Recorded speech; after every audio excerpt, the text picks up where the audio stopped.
പതിരിങ്ങാണ്ടിന്റെ പേരിൽ അരി വിതരണം മഹലിലെല്ലാവരും നമ്മളെ വീട്ടിൽ കൊടുത്തയച്ചാലോ?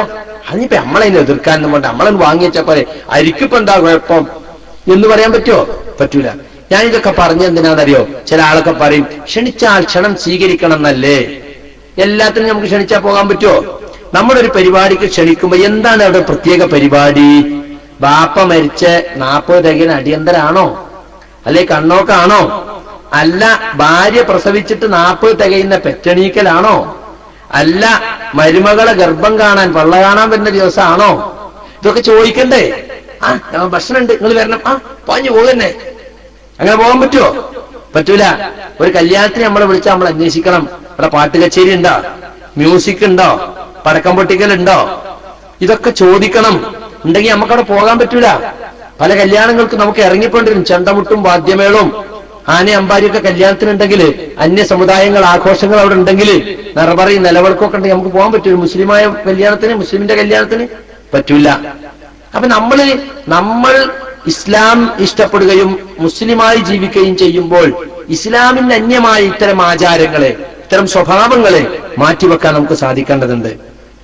സഹോദരിമാരെ സംബന്ധിച്ചിടത്തോളം പ്രത്യേകിച്ച് ഇവിടെ ആ റൂമിൽ നിന്ന് പുറത്തിറങ്ങാൻ ഒരു ചാൻസ് കിട്ടാൻ എന്ത് വള്ളാണല്ലായാലും വേണ്ട, ഇവിടുന്ന് ഒന്നും ഇറങ്ങിയാലോ എന്ന് വിചാരിച്ചിട്ട് ഔട്ടിങ്ങിന് അവസരം കിട്ടുക എന്ന നിലയ്ക്ക് എല്ലാത്തിനും പോവുക എന്നത് ശരിയല്ല. നമുക്ക് നമ്മുടെ ബന്ധപ്പെട്ടവരെയോ സുഹൃത്തുക്കളെയോ ഒക്കെ സന്ദർശിക്കാലോ. ഭക്ഷണം ഉണ്ടാക്കി പ്രത്യേക സന്ദർഭത്തിൽ ക്ഷണിച്ചാൽ മാത്രമേ പോകുന്നുണ്ടോ? അങ്ങനാണ് ഇപ്പൊ നമ്മള് ഇങ്ങനെ വെറുതെ ഞാനും എന്റെ ഭാര്യ എന്റെ സുഹൃത്തിന്റെ വീട്ടിലേക്ക് എന്തപ്പോ എന്തെങ്കിലും പോകുന്നതിന് ഇരിക്കും. ഒന്നുമില്ല, വെറുതെ കളിക്കുന്ന കാണാന്. അല്ല പ്രത്യേകിച്ച് ഒന്നും ഇല്ലല്ലോ. അപ്പൊ പ്രത്യേകിച്ച് എന്തെങ്കിലും ഉണ്ടെങ്കിലേ ചെല്ലാവൂ എന്നുള്ളൊരു സ്ഥിതിവിശേഷം ഇപ്പൊ വന്നിട്ടുണ്ട്. അത് മാറണം. മാത്രമല്ല, നമ്മളൊരാൾ ക്ഷണിച്ചെങ്കിൽ നമ്മൾ വീട്ടിൽ വരുമോന്ന് വെച്ച് വന്നിട്ട് നമ്മൾ കാര്യമായി സ്പെഷ്യൽ ഭക്ഷണം ഇതൊന്നും ഉണ്ടാക്കിയില്ലെങ്കിൽ തമാശ പറയും, ഇതിനെപ്പോ വിളിച്ചു വരുത്തിയേ എന്ന് ചോദിക്കും. വന്നിട്ട് ഇപ്പൊ എന്തേ കിട്ടി? അപ്പൊ ആളുകൾ സ്നേഹിക്കുന്നത് മനുഷ്യരെയല്ല, ഭക്ഷണത്തെയാണ് സ്നേഹിക്കുന്നത്. ബിരിയാണിയാണ് സ്നേഹിക്കുന്നത്, കോഴി പൊരിച്ചതിനെ സ്നേഹിക്കുന്നത്, ആട് പൊരിച്ചതിനെ സ്നേഹിക്കുന്നത്, അല്ലാതെ മനുഷ്യനല്ല സ്നേഹിക്കുന്നത്. അതുകൊണ്ട് സൽക്കാരങ്ങൾക്ക് പകരം സൗഹൃദ സന്ദർശനങ്ങൾ നമ്മുടെ കുടുംബ ബന്ധങ്ങളിലും സ്നേഹബന്ധങ്ങളിലും ഉണ്ടാകണം.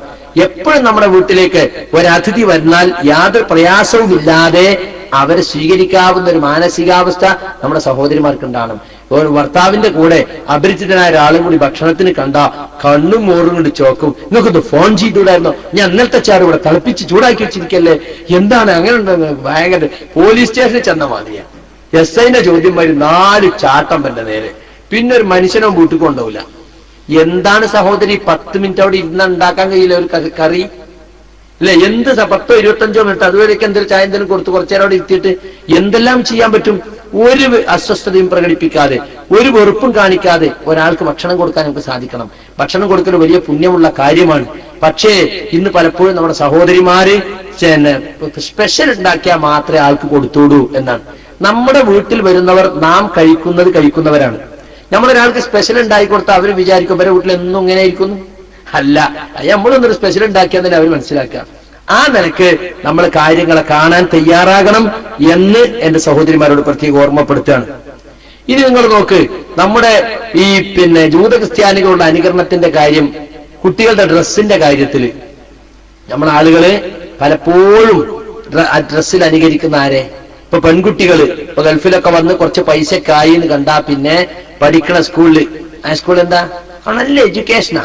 പക്ഷേ പ്രായപൂർത്തിയെത്തിയ പെൺകുട്ടിയാലും കാൽമുട്ട് താഴെ വസ്ത്രം പാടില്ല, മുട്ടുവരെയുള്ള സ്കർട്ട്, അരക്കൈ കുപ്പായം, തട്ടടാനും പാടില്ല. ഇങ്ങനത്തെ സ്കൂളിലാണ് നമ്മൾ കൊണ്ടുപോയി ചേർക്കണത്. എന്താണ് ആ സ്കൂൾ എഡ്യൂക്കേഷൻ? 100% 100% റിസൾട്ടാ. എല്ലാ ചാൻഡി സ്കൂളായിരിക്കും. ഇസ്ലാമിക വേഷം ധരിക്കാൻ അവിടെ അനുവാദം ഉണ്ടായിരിക്കൂല. എന്നാ വേഷം ധരിക്കണമെന്ന് ആവശ്യപ്പെടാനുള്ള തന്റെ രക്ഷിതാവിനുണ്ടോ? അതുമില്ല. എന്നിട്ട് കുട്ടികൾ അങ്ങനത്തെ സ്കൂളുകളിലൊക്കെയാ കൊണ്ടുപോയി ചേർക്കുന്നത്. എന്നിട്ട് ഉമ്മങ്ങനെ നല്ല മുഖമക്കനെയും പറുതിയും ഒക്കെ ഇട്ടുണ്ടാവും, വാപ്പ തൊപ്പിയും നിസ്കാരത്തായ്പും ഒക്കെ ഉണ്ടാവും. പക്ഷെ കൂടെ നടക്കണ മോളെ കണ്ടാലോ ടൈറ്റ് ഫിറ്റ് ജീൻസും ടീഷർട്ടും, എന്നിട്ട് കൂർപ്പുള്ളൊരു ചെരുപ്പും, നടക്കണ വീണ് തോന്നിയായിരിക്കും. അല്ലെങ്കിൽ പാവാടയാണെങ്കിൽ തന്നെ കാല് ഒരടി നീട്ടി വെക്കാൻ പറ്റില്ല, അത്ര ടിക് ടിക് ഇങ്ങനെ നടക്കാൻ പറ്റുള്ളൂ. നായ പിന്നാലെ കൂടിയ കെട്ടിമറിഞ്ഞ് വീഴല്ലാതെ ഓടാൻ പറ്റൂല. ആ ജാതി ഡ്രസ്സ്. ഇതൊക്കെ ആരുടെ ഡ്രസ്സാ? നബി സല്ലല്ലാഹു അലൈഹി വസല്ലം വളരെ ഗൗരവത്തിൽ വിരോധിച്ചിട്ടുള്ള കാര്യങ്ങളാണ് നമ്മുടെ സഹോദരിമാർ പലപ്പോഴും അറിഞ്ഞോ അറിയാതെയോ പിൻപറ്റിക്കൊണ്ടിരിക്കുന്നത്. ലഅനല്ലാഹു റജുല യൽബസു ലിബസത്തൽ മർഅതി വൽ മർഅത തൽബസു ലിബസത്തർ റജുലി. കണ്ടോ, സ്ത്രീയുടെ വസ്ത്രം ധരിക്കുന്ന പുരുഷനെയും പുരുഷന്റെ വസ്ത്രം ധരിക്കുന്ന സ്ത്രീയെയും അള്ളാഹു ശപിച്ചിരിക്കുന്നു. കണ്ടോ, അപ്പൊ ആണുങ്ങളോട് സാദൃശ്യം കാണിക്കുന്ന, ഡ്രസ്സിൽ സാദൃശ്യം കാണിക്കുന്ന പെണ്ണ്, ആണുങ്ങളുടെ ഡ്രസ്സാ ജീൻസും ടീഷർട്ടും, മനസ്സിലായില്ലേ? പണ്ടൊക്കെ പെണ്ണുങ്ങൾ മുടി വെച്ച് നീട്ടല, മുടി നീട്ടാൻ വേണ്ടിയിട്ട് കള്ളമുടിയൊക്കെ വെച്ചിട്ട് ഇങ്ങനെ ഊരയോളം താഴ്ന്നു നിൽക്കണം. ഇപ്പൊ മുടി ബോബിയല്ല, ആണുങ്ങളെ പോലെ ആക്കല, അല്ലെ? അതിന് ബ്യൂട്ടി പാർലറിലൊക്കെ പോയിട്ട് അതിനു വേണ്ടി ഒരുങ്ങാണ്. ഇതൊക്കെ ദീനുള്ള വീട്ടിലെ പെൺകുട്ടികൾ ചെയ്യുമ്പോ എന്തൊരാപത്തിലേക്കാണ് നമ്മുടെ സമുദായം പോയിക്കൊണ്ടിരിക്കുന്നത് എന്ന് അവിടെ മനസ്സിലാക്കണം. ഇതെല്ലാം ജൂതന്റെയും ക്രിസ്ത്യാനികളുടെയും സ്വഭാവമാണ്. സ്ത്രീകളുടെ വസ്ത്രധാരണത്തോട് സാദൃശ്യം പുലർത്തുന്ന പുരുഷൻ, പുരുഷന്റെ വസ്ത്രത്തോട് സാദൃശ്യം പുലർത്തുന്ന പെണ്ണ്, ഇതെല്ലാം അല്ലാഹുവിന്റെ റസൂൽ ശപിച്ചിട്ടുള്ള കാര്യമാണ് എന്ന് നമ്മൾ മനസ്സിലാക്കണം. അതുപോലെ മറ്റൊരു ഹദീസിൽ കാണാം, ലഅനല്ലാഹുൽ വാശിമാതി വൽ മുസ്തൗശിമാതി. കണ്ടോ, വഷ്മു എന്ന് പറഞ്ഞാൽ എന്താ അറിയോ? പച്ച കുത്തുക. പല കയ്യിന്റെ ഈ ഭാഗത്ത് ഇങ്ങനെ എടുത്തിട്ട് പിന്നെ ക്രിസ്ത്യാനികളാണെങ്കിൽ കുരിശ് പച്ച കുത്തും, ഹിന്ദുക്കളാണെങ്കിൽ അവരുടെ ദൈവങ്ങളുടെ ചിത്രം പച്ച കുത്തും, പലതും പച്ച കുത്തും. അപ്പൊ നമ്മളെ ആളുകൾ പെണ്ണുങ്ങൾക്ക് എന്തെങ്കിലും ഒന്ന് പച്ച കുത്തിയാൽ കാണാൻ നല്ല രസം ഉണ്ടാവുമല്ലോ എന്ന് വിചാരിച്ചിട്ട് പച്ച കുത്തുന്നവളെയും പച്ച കുത്താൻ ആവശ്യപ്പെടുന്നവളെയും അള്ളാഹു ശപിച്ചു. വന്നാമിസാത്തി വൽ മുത്തനമ്മിസാത്തി. നാമിസത്തിന് പുരികം പറിക്കുക. പുരികം പറിക്കേണ്ട സൗന്ദര്യം ഉണ്ടാകാൻ വേണ്ടി പ്ലക്ക് ചെയ്യുക. പുരികം പ്ലക്ക് ചെയ്യണേ, അങ്ങനത്തെ ചില ബ്യൂട്ടി പാർലറൊക്കെ പോയത് പ്ലക്ക് ചെയ്ത് കൊടുക്കും. ഇങ്ങനെ പുരികം പ്ലക്ക് ചെയ്യുന്ന ആളുകളെ, മുഖത്തുള്ള രോമം പ്ലക്ക് ചെയ്യുന്ന പെണ്ണുങ്ങളെ, അതിനാവശ്യപ്പെടുന്ന പെണ്ണുങ്ങളെ, ഇത് ചെയ്തു കൊടുക്കുന്നവളെയും ചെയ്യാൻ ആവശ്യപ്പെടുന്നവളെയും ശപിച്ചിരിക്കുകയാണ്. വൽ മുത്തഫല്ലിജാത്തിൽ ഹുസ്നി. അതുപോലെ തന്നെ പല്ലുകൾക്കിടയിൽ വിടവുണ്ടാക്കുക, സൗന്ദര്യം ഉണ്ടാകാൻ വേണ്ടിയിട്ട്. ഇപ്പൊ നമ്മുടെ നാട്ടിൽ വിടവുള്ള പല്ലിനെ പിടിച്ചു കെട്ടലാണ് ഇപ്പോഴത്തെ സൗന്ദര്യം. പണ്ടത്തെ കാലത്ത് വിടവുണ്ടാക്കലായിരുന്നു. വൽ മുഗയ്യിറാത്തു ഖൽഖില്ലാ. അള്ളാഹുവിന്റെ സൃഷ്ടിപ്പിനെ മാറ്റിമറിക്കാൻ ശ്രമിക്കുന്നവർ. അതുപോലെ ലഅനല്ലാഹുൽ വാസിലത വൽ മുസ്തൗസിലത. മുടി കൂട്ടിച്ചേർക്കുന്നവളെയും കൂട്ടിച്ചേർക്കാൻ ആവശ്യപ്പെടുന്നവളെയും അള്ളാഹു ശപിച്ചിരിക്കുന്നു എന്ന് പറയുന്ന ഹദീസ് നമുക്ക് കാണാൻ സാധിക്കും. ഇതെല്ലാം പറയുന്നത് എന്തിനാന്ന് ചോദിച്ചാൽ, ഇതെല്ലാം കേവലം ചില അനുകരണങ്ങളുടെ പേരിലാണ് നമ്മുടെ സമുദായത്തിൽ കടന്നുകൂടിയിട്ടുള്ളത്. ഈ കുട്ടികളെ നമ്മൾ കൊണ്ടുപോകുന്ന നരകത്തിലേക്കാണ്. പക്ഷെ ആ കുട്ടികൾ മാത്രം നരകത്ത് പോകൂല, ആ ഉമ്മാനും ഉപ്പാനും കൈ പിടിച്ച് വലിച്ചിട്ട് ആ കുട്ടികളെ നരകത്തിലേക്ക് പോവുള്ളൂ. യാ അയ്യുഹന്നാസു തഖൂ റബ്ബക്കും. മനുഷ്യരെ, നിങ്ങളുടെ റബ്ബിനെ സൂക്ഷിക്കണം. വഖ്ശൗ യൗമൻ ലാ യജ്സി വാലിദുൻ അൻ വലദി. ഒരു രക്ഷിതാവും തന്റെ കുട്ടിക്ക് യാതൊരു ഉപകാരവും ചെയ്യാത്ത ദിവസത്തെ നിങ്ങൾ പേടിക്കണം. വലാ മൗലൂദുൻ ഹുവ ജാസിൻ അൻ വാലിദിഹി ശൈഅ. ഒരു സന്താനവും തന്റെ രക്ഷിതാവിനും ഒരു ഉപകാരവും ചെയ്യാത്ത ദിവസം. അങ്ങനെയുള്ള ദിവസത്തെ നിങ്ങൾ ഭയപ്പെടണം. ബാപ്പ മക്കൾക്കോ ഉമ്മാക്കോ, ഉമ്മ മക്കൾക്കോ, മക്കൾ ഉമ്മാക്കോ ബാപ്പാക്കോ ഒരു ഉപകാരം ചെയ്യാത്ത ദിവസം. ആ ദിവസത്തെ ഭയപ്പെടുവീൻ എന്നാണ് ഖുർആൻ പറയുന്നത്. ഇന്ന വഅദല്ലാഹി ഹഖ്ഖുൻ. അല്ലാഹുവിന്റെ വാഗ്ദാനം സത്യമാണ്. ഇതൊന്നും വെറുതെ കഥ പറയല്ല, സംഭവിക്കാൻ പോകുന്ന കാര്യങ്ങളാണ്. ഫലാ തഗുറന്നകുമുൽ ഹയാത്തുദ് ദുനിയാ. അതുകൊണ്ട് ഭൗതിക ജീവിതം നിങ്ങളെ വഞ്ചിക്കാതിരിക്കട്ടെ. വലാ യഗുറന്നകും ബില്ലാഹിൽ ഗറൂർ. അതിവഞ്ചകനായ പിശാച് നിങ്ങളെ വഞ്ചനയിൽ അകപ്പെടുത്താതിരിക്കട്ടെ എന്ന് സൂറത്തുൽ ലുഖ്മാനിലെ അവസാന ഭാഗത്ത് നമുക്ക് കാണുവാൻ സാധിക്കും. അതുകൊണ്ട് സഹോദരിമാരെ, പരലോകത്തെ ഭയപ്പെടുക, റബ്ബ് കാണുന്നു എന്ന ഓർമ്മ നമുക്കുണ്ടായിരിക്കുക. നമ്മുടെയും നമ്മുടെ കുട്ടികളുടെയും ഡ്രസ്സ് ഇസ്ലാമികമായിരിക്കുക. പ്രായപൂർത്തിയെത്തിയ പെണ്ണുങ്ങൾക്ക് ഇപ്പോഴും സൈഡ് ഓപ്പൺ ചുരിദാർ ഇട്ടിട്ട് ഇങ്ങനെ സൈഡൊക്കെ അങ്ങനെ കാണണം. പക്ഷെ നമ്മളെ പെണ്ണുങ്ങൾ എന്താ ചിന്തിക്കുക അറിയോ? ഇവിടെ ശരീരത്തിന്റെ പകുതിയിലധികം സ്ഥലം പുറത്തുകാട്ടി നടക്കുന്ന പെണ്ണുങ്ങൾ, അവരെക്കാളൊക്കെ നമ്മൾ മെച്ചല്ലേനാ. നമ്മൾ അങ്ങനെയല്ല കണക്കൂട്ടേണ്ടത്. ദീനിന്റെ കാര്യത്തിൽ നമ്മൾ നമ്മളെക്കാൾ കൂടുതൽ സൂക്ഷ്മത പുലർത്തുന്ന ആളുകളെ നോക്കി അതുപോലെ ആകാൻ ശ്രമിക്കാൻ വേണ്ടി. ഒരു ദീനുമില്ലാത്ത മതനിഷേധികളും നിരീശ്വരവാദികളും നിർമ്മതവാദികളും തമ്മാടികളും താന്തോന്നികളും എന്തൊക്കെ ചെയ്യും? അവരെക്കാൾ ഞാൻ മെച്ചാണെന്ന് പറഞ്ഞുകൊണ്ട് പടച്ചോന്റെ രക്ഷപ്പെടാൻ പറ്റുമോ? പറ്റുകയില്ല. അതുകൊണ്ട് നമ്മൾ നമ്മുടെ കുട്ടികളെ അനുകരണം പഠിപ്പിക്കേണ്ടത് ഇസ്ലാമികമായ വ്യക്തിത്വങ്ങളെയാണ് അവരെ അനുകരിക്കേണ്ടത്. ഇപ്പൊ പർദ്ദ ധരിക്കുകയാണെങ്കിൽ തന്നെ അതിന് ചില ഷർത്തുകൾ പറഞ്ഞിട്ടുണ്ട്. ശരീരം മുഴുവൻ മൂടുന്ന പർദ്ദയായിരിക്കണം. അതന്നെ ശരീരത്തിൽ ഇറുകിപ്പിടിച്ചു നിൽക്കുന്ന, ഒട്ടി നിൽക്കുന്ന, ശരീരത്തിന്റെ ചുക്കി ചുളിവുകളിലൊക്കെ ഒഴുകി നടക്കുന്ന കട്ടി കുറഞ്ഞ പർദ്ദയാവാൻ പാടില്ല. മനസ്സിലായില്ലേ? ഇപ്പൊ വിശാലമായ പർദ്ദ, കട്ടിയുള്ള തുണി കൊണ്ടടിച്ച പർദ്ദ. പിന്നെ പർദ്ദ തന്നെ സ്വയം ആകർഷണീയമാകരുത്. ഇപ്പൊ ഇവിടെ കണ്ട് പല പർദ്ദക്ക് എംബ്രോയിഡറി വെച്ചിട്ട് ഇങ്ങോട്ട് കയ്യുമ്മൽ കുറെ എംബ്രോയിഡറി, നെഞ്ചത്ത് കുറെ എംബ്രോയിഡറി. ഒരു പെണ്ണിങ്ങനെ പർദ്ദട്ട് വരുന്നുണ്ടാ നെറ്റിപ്പട്ടം കെട്ടി ആനക്കുട്ടി വരികയാൻ തോന്നും, അല്ലെ? പർദ്ദ ആണെങ്കിലൊന്ന് നോക്കിപ്പോകും, അജാതി പർദ്ദയാണെന്നാ പറയാ, അല്ലെ? നമ്മുടെ നാട്ടിലുണ്ട്. കണ്ണാടി ഒപ്പിക്കുക, എംബ്രോയിഡറി സ്റ്റിച്ച്, എത്ര പൈസ അതിനൊക്കെ. ഒരു പർദ്ദ തയ്ച്ചു വരുമ്പോൾ 2000-3000 രൂപയും തയ്ക്കാൻ മാത്രം. അത്രമാത്രം അലങ്കാരങ്ങൾ. എന്തിനാണ് സഹോദരി പർദ്ദ നിശ്ചയിച്ചത്? ശരീരത്തിന്റെ അഴക് മറച്ചു വെക്കാനാണ്. ശരീരത്തിന്റെ അലങ്കാരം, സൗന്ദര്യം മറച്ചു വെക്കാനാ പർദ്ദ. മനസ്സിലായില്ലേ? അത് എടുത്തു കാണിക്കുന്ന തരത്തിൽ, ശരീരത്തിനെ മാറ്റി കൂട്ടുന്ന തരത്തിൽ, സൗന്ദര്യം ദ്വിഗുണീഭവിക്കുന്ന തരത്തിൽ നമ്മുടെ വസ്ത്രം തന്നെ ആ രൂപത്തിലായാൽ എന്തായിരിക്കും സ്ഥിതി? അതുകൊണ്ടൊരിക്കലും പർദ്ദ ആകർഷണീയമാവരുത്, ഇറുകിയതാവരുത്. ചില പെണ്ണുങ്ങൾ ഈ ബോഡി ഷേപ്പ് പർദ്ദ എന്നൊക്കെ കൊണ്ട് ഈ കക്ഷത്തിന്റെ താഴെ ഒന്നും കിട്ടി കുടുക്കും. കുടുക്കിയാൽ എന്തായി? പൃഷ്ഠഭാഗം പിൻഭാഗം ഒക്കെ ഇങ്ങനെ മുഴച്ചും താഴ്ച്ചും കാണും, മാറിടും. അങ്ങനെ തന്നെ അതിൽ ചെറിയ ഒരു മഫ്ത ഉണ്ടാകുക. ഇസ്ലാമിലെ മഫ്ത എന്ന് പറഞ്ഞാൽ എന്താ അറിയോ? വല്യഹിന്ന അല ജിയൂബിഹിന്ന, തല മറക്കുന്ന വസ്ത്രം മാറത്തേക്ക് താത്തിയിടണം. അതാ ഇസ്ലാമിന്റെ നിയമം. മനസ്സിലായില്ലേ? അപ്പൊ മാറ് പർദ്ദ എന്ന് പറഞ്ഞിട്ടില്ലേ? പറഞ്ഞിട്ടുണ്ട്. എന്നാൽ എന്റെ ഷെയ്പ്പ് കാണാൻ പാടില്ല, അതിന്റെ രൂപം പുറത്ത് കാണാൻ പാടില്ല. എന്തൊരു ആഭാസകരമാണ് അത് രൂപം പുറത്തു കാണിച്ച് നടക്കുന്ന. നിങ്ങൾ ആലോചിച്ച് നോക്കൂ. അപ്പൊ അതുകൊണ്ട് സഹോദരിമാരത് പ്രത്യേകം ശ്രദ്ധിക്കണം. വലിയ മഫ്തയാണ് നമുക്ക് വേണ്ടത്. നമ്മൾ ഇവിടുത്തെ അറബികളെ തട്ടന്മാര് നമ്മുടെ നാട്ടിലെ മഫ്ത, മുൻഭാഗത്തേക്ക് ഒരു കൂർപ്പും ബാക്കിലേക്ക് ഒരു കൂർപ്പും, രണ്ട് സൈഡും നല്ലോണം കാണാം. ഈ രണ്ട് സൈഡിൽ നിന്ന് നോക്കിയാൽ പല ഭാഗങ്ങളും തെളിഞ്ഞു കാണാം. ഇങ്ങനത്തെ അവസ്ഥ പാടില്ല. ഈ തോൾക്കൈ കൂടി മറയുന്ന തരത്തിൽ വട്ടത്തിലുള്ള മഫ്തയാണ് യഥാർത്ഥത്തിൽ വേണ്ടത്. ഇപ്പൊ നമ്മളെ നാട്ടിൽ വലിയ മഫ്തക്ക് സെലഫി തട്ടെന്ന പേര് തന്നെ. പീടിയ ചെന്നാൽ വലിയ തട്ടെന്ന സെലഫി തട്ടാണ് വേണ്ടത്. അപ്പൊ സെലഫിയിലിപ്പോ അങ്ങനെ ഡ്രസ് ചെയ്യുന്നുള്ളൂ എന്നർത്ഥം. അള്ളാഹുവിനൊരിക്കൽ നിങ്ങൾക്ക് കൂലി കിട്ടും, യാതൊരു സംശയമല്ല. ഈ അഴിഞ്ഞാടി നടക്കുന്ന പെണ്ണുങ്ങൾക്കിടയിൽ അള്ളാഹുവിനെ ഭയപ്പെട്ടുകൊണ്ട് നിങ്ങൾ നല്ല ഡ്രസ്സ് ധരിച്ചാൽ, നിങ്ങളെ ശരീരം മറച്ചു വെച്ചാൽ, നിങ്ങളെ കുട്ടികളത് പഠിച്ചാൽ അത് വലിയ പുണ്യം നിങ്ങൾക്ക് ലഭിക്കും.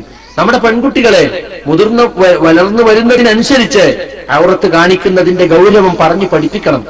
ഉമ്മാക്ക് ഔറത്ത് കാണിക്കുന്നതിൽ യാതൊരു മടിയില്ലെങ്കിൽ മക്കൾക്കുണ്ടാവില്ല. അന്യപുരുഷന്മാര് കാണുന്നതിലോ അന്യപുരുഷന്മാർ നോക്കി ആസ്വദിക്കുന്നതിലോ ഉമ്മാക്കൊരു പ്രശ്നമല്ലെങ്കിൽ മക്കളും അങ്ങനെ തന്നെയാണ് വളർന്നു വരിക. അന്യപുരുഷന്മാരെ പോലും പ്രത്യക്ഷപ്പെടുന്നതിലും അവരോട് സംസാരിക്കുന്നതിലും കൊഞ്ചിക്കൊഴയുന്നുണ്ടോ ഉമ്മ, മോളും കൊഞ്ചിക്കൊഴയും, യാതൊരു സംശയമല്ല. അപ്പൊ അതുകൊണ്ട് നിങ്ങൾ മാതൃകകളായിരിക്കണമെന്നാണ് സഹോദരിമാരോട് പ്രത്യേകം ഓർമ്മപ്പെടുത്താനുള്ളത്. അതുകൊണ്ട് ഈ വക ഷർത്തുകളൊക്കെ പാലിച്ചുകൊണ്ടായിരിക്കണം നമ്മൾ പർദ്ദ ധരിക്കുകയാണെങ്കിൽ പോലും ധരിക്കേണ്ടത്. അതുപോലെ ഔറത്തിലേക്ക് നോക്കുന്നത് കുറ്റകരമായിട്ടാണ് ഇസ്ലാം പറഞ്ഞിട്ടുള്ളത്. എത്രത്തോളം എന്ന് വെച്ചാൽ ലാ യൻദുറു റജുലു ഇലാ ഔറത്തി റജുൽ വലൽ മർഅതു ഇലാ ഔറത്തിൽ മർഅ, ഒരു പുരുഷൻ മറ്റൊരു പുരുഷന്റെ നഗ്നതയിലേക്കോ ഒരു സ്ത്രീ മറ്റൊരു സ്ത്രീയുടെ നഗ്നതയിലേക്കോ നോക്കരുത്. വലാ യുഫ്ലിർ റജുലു, അതുപോലെ തന്നെ ഒരു പുരുഷനും വലാ യുഫ്ലിർ റജുലു ഇല റജുലി ഫീ സൗബിൻ വാഹിദ്, ഒരു പുരുഷൻ മറ്റൊരു പുരുഷനോട് ഇഴകിച്ചേർന്നുകൊണ്ട് ഒരു വസ്ത്രത്തിൽ കഴിഞ്ഞുകൂടരുത്. വലാ തുഫ്ലിൽ മർഅതു ഇലൽ മർഅതി ഫീ സൗബി വാഹിദ്, ഒരു പെണ്ണും മറ്റൊരു പെണ്ണും ഒരു വസ്ത്രത്തിനുള്ളിൽ ഇഴുകിച്ചേർന്ന് ഇരിക്കുക കിടക്കൊന്നും ചെയ്യാൻ പാടില്ല. ഒറ്റ പുതപ്പിൽ കിടക്കുക. ഒരാണും പാടില്ല രാത്രി. ആങ്ങളെയും പെങ്ങളും ആണെങ്കിലും പറ്റൂല, ജ്യേഷ്ഠനും അനിയനും ആണെങ്കിലും പറ്റില്ല, ജ്യേഷ്ഠത്തി അനിയത്തി ആണെങ്കിലും പറ്റില്ല. പറഞ്ഞു വന്ന വിഷയവുമായി ബന്ധപ്പെട്ട ഒരു ചർച്ചയിലേക്ക് തന്നെയാണ് നിങ്ങളുടെ ശ്രദ്ധ ക്ഷണിക്കുന്നത്. പറയുന്ന കാര്യങ്ങൾ ഇഖ്ലാസോടെ പറയാനും അത് ആ നിലക്കു തന്നെ ഉൾക്കൊള്ളാനും നമുക്ക് അല്ലാഹു തൗഫീഖ് നൽകുമാറാകട്ടെ. ഇവിടെ നാദാപുരം പള്ളിയിൽ വെച്ചു നടന്ന ഗ്രൂപ്പ് മീറ്റിംഗിൽ നമ്മുടെ സഹോദരൻ ഹനീഫ വായിച്ച 23 നടപടിക്രമങ്ങൾ, അത് സക്കരിയ സലാഹിയെ പുറത്താക്കിയ ശേഷം നിങ്ങൾ തന്നെ പറഞ്ഞു സക്കരിയ സലാഹിക്ക് ഈ പത്രത്തിൽ കണ്ടതുപോലുള്ള വാദങ്ങളൊന്നും ഇല്ല, എങ്കിൽ സംഘടന അത് നിഷേധിക്കേണ്ടതില്ലേ എന്ന് ചോദിച്ചപ്പോഴാണ് ഈ നടപടിക്രമം വായിച്ചു കൊടുത്തത്. അപ്പൊ നടപടിക്രമത്തിന്റെ അവസ്ഥ ഞാൻ കുറച്ച് വിശദീകരിച്ചു. കുറച്ചുകൂടി വേഗം പറഞ്ഞ് നമുക്ക് അടുത്ത വിഷയത്തിലേക്ക് കടക്കേണ്ടതുണ്ട്. ഏതായിരുന്നാലും നമ്മുടെ സമസ്തക്കാരും സംസ്ഥാനക്കാരും ഒക്കെ പറയുന്നത് സക്കരിയ സലാഹി ഇപ്പൊ ഞങ്ങളെ വാദത്തിലേക്ക് വന്നു, ഇനി നമുക്ക് യോജിക്കാം എന്നാണ്. പച്ച കളവാണത്. ഒരു ഇഞ്ച് പോലും സമസ്തയോ സംസ്ഥാനയോ പറയുന്നത് തൗഹീദിന്റെ വിഷയത്തിൽ ശരിയാണ്.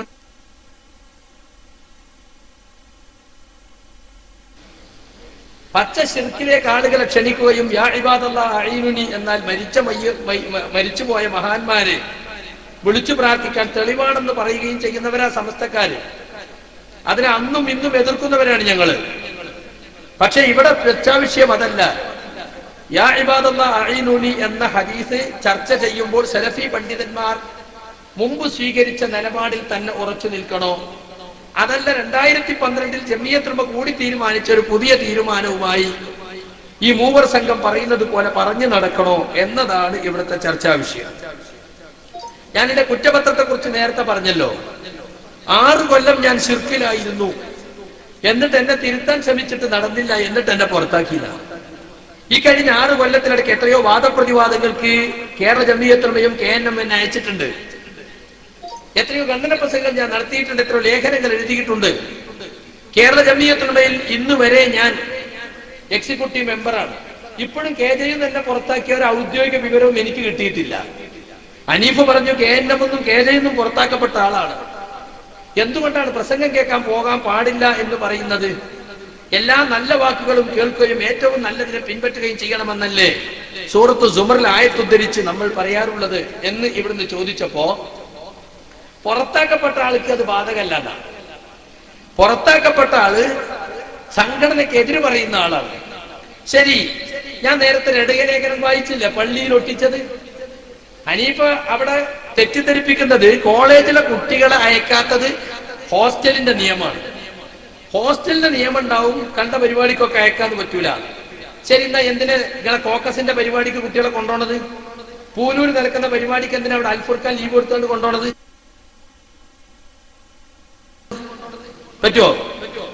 പൂനൂർ നടക്കുന്ന പരിപാടിക്ക് എന്താ ഇടവണ്ണ ജാമീന്ന് കൊണ്ടുവരുന്നത്? അപ്പൊ കോക്കസിന്റെ പരിപാടിക്ക് കൊണ്ടുപോകാം, സക്കരിയ സലാഹിന്റെ പരിപാടി കേട്ടാ പുറത്താക്കും. അതെന്താ? ഹോസ്റ്റലിൽ എന്താ അത് നിയമല്ലേ? പുളിക്കൽ മീറ്റിംഗ് കൂടിയിട്ട് കുട്ടികളോട് പറയാണ് നമ്മൾ രണ്ടും കേൾക്കണം, എല്ലാം പഠിക്കണം. അത് കോക്കസിന്റെ പരിപാടിന്റെ തലേന്ന്. അപ്പൊ അന്ന് കുട്ടികളെ കിട്ടണം, സദസ്സ് നിറയണ്ടേ?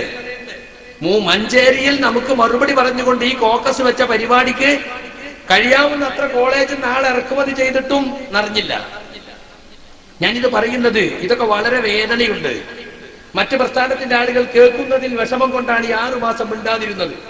പക്ഷെ നമ്മുടെ ക്ഷമ ഒരു ദൗർബല്യമായി കണക്കാക്കി നമ്മളെ കഴിയുന്നത്ര അടിച്ചും തൊഴിച്ചും എന്തൊക്കെ പറയാൻ കഴിയും അതൊക്കെ മുഖാമുഖ നാടകങ്ങൾ നടത്തി ഇങ്ങനെ പറഞ്ഞ് പ്രചരിപ്പിച്ചത് കൊണ്ട് ശിർക്കാരോപണം നടത്തി തൗഹീദിൽ പുതിയൊരു തിരുത്തു കൊണ്ടുവന്ന് അത് എല്ലാവരും സ്വീകരിക്കണമെന്ന് ഏകപക്ഷീയമായി വിശദീകരിച്ച് നടക്കുകയാണ്.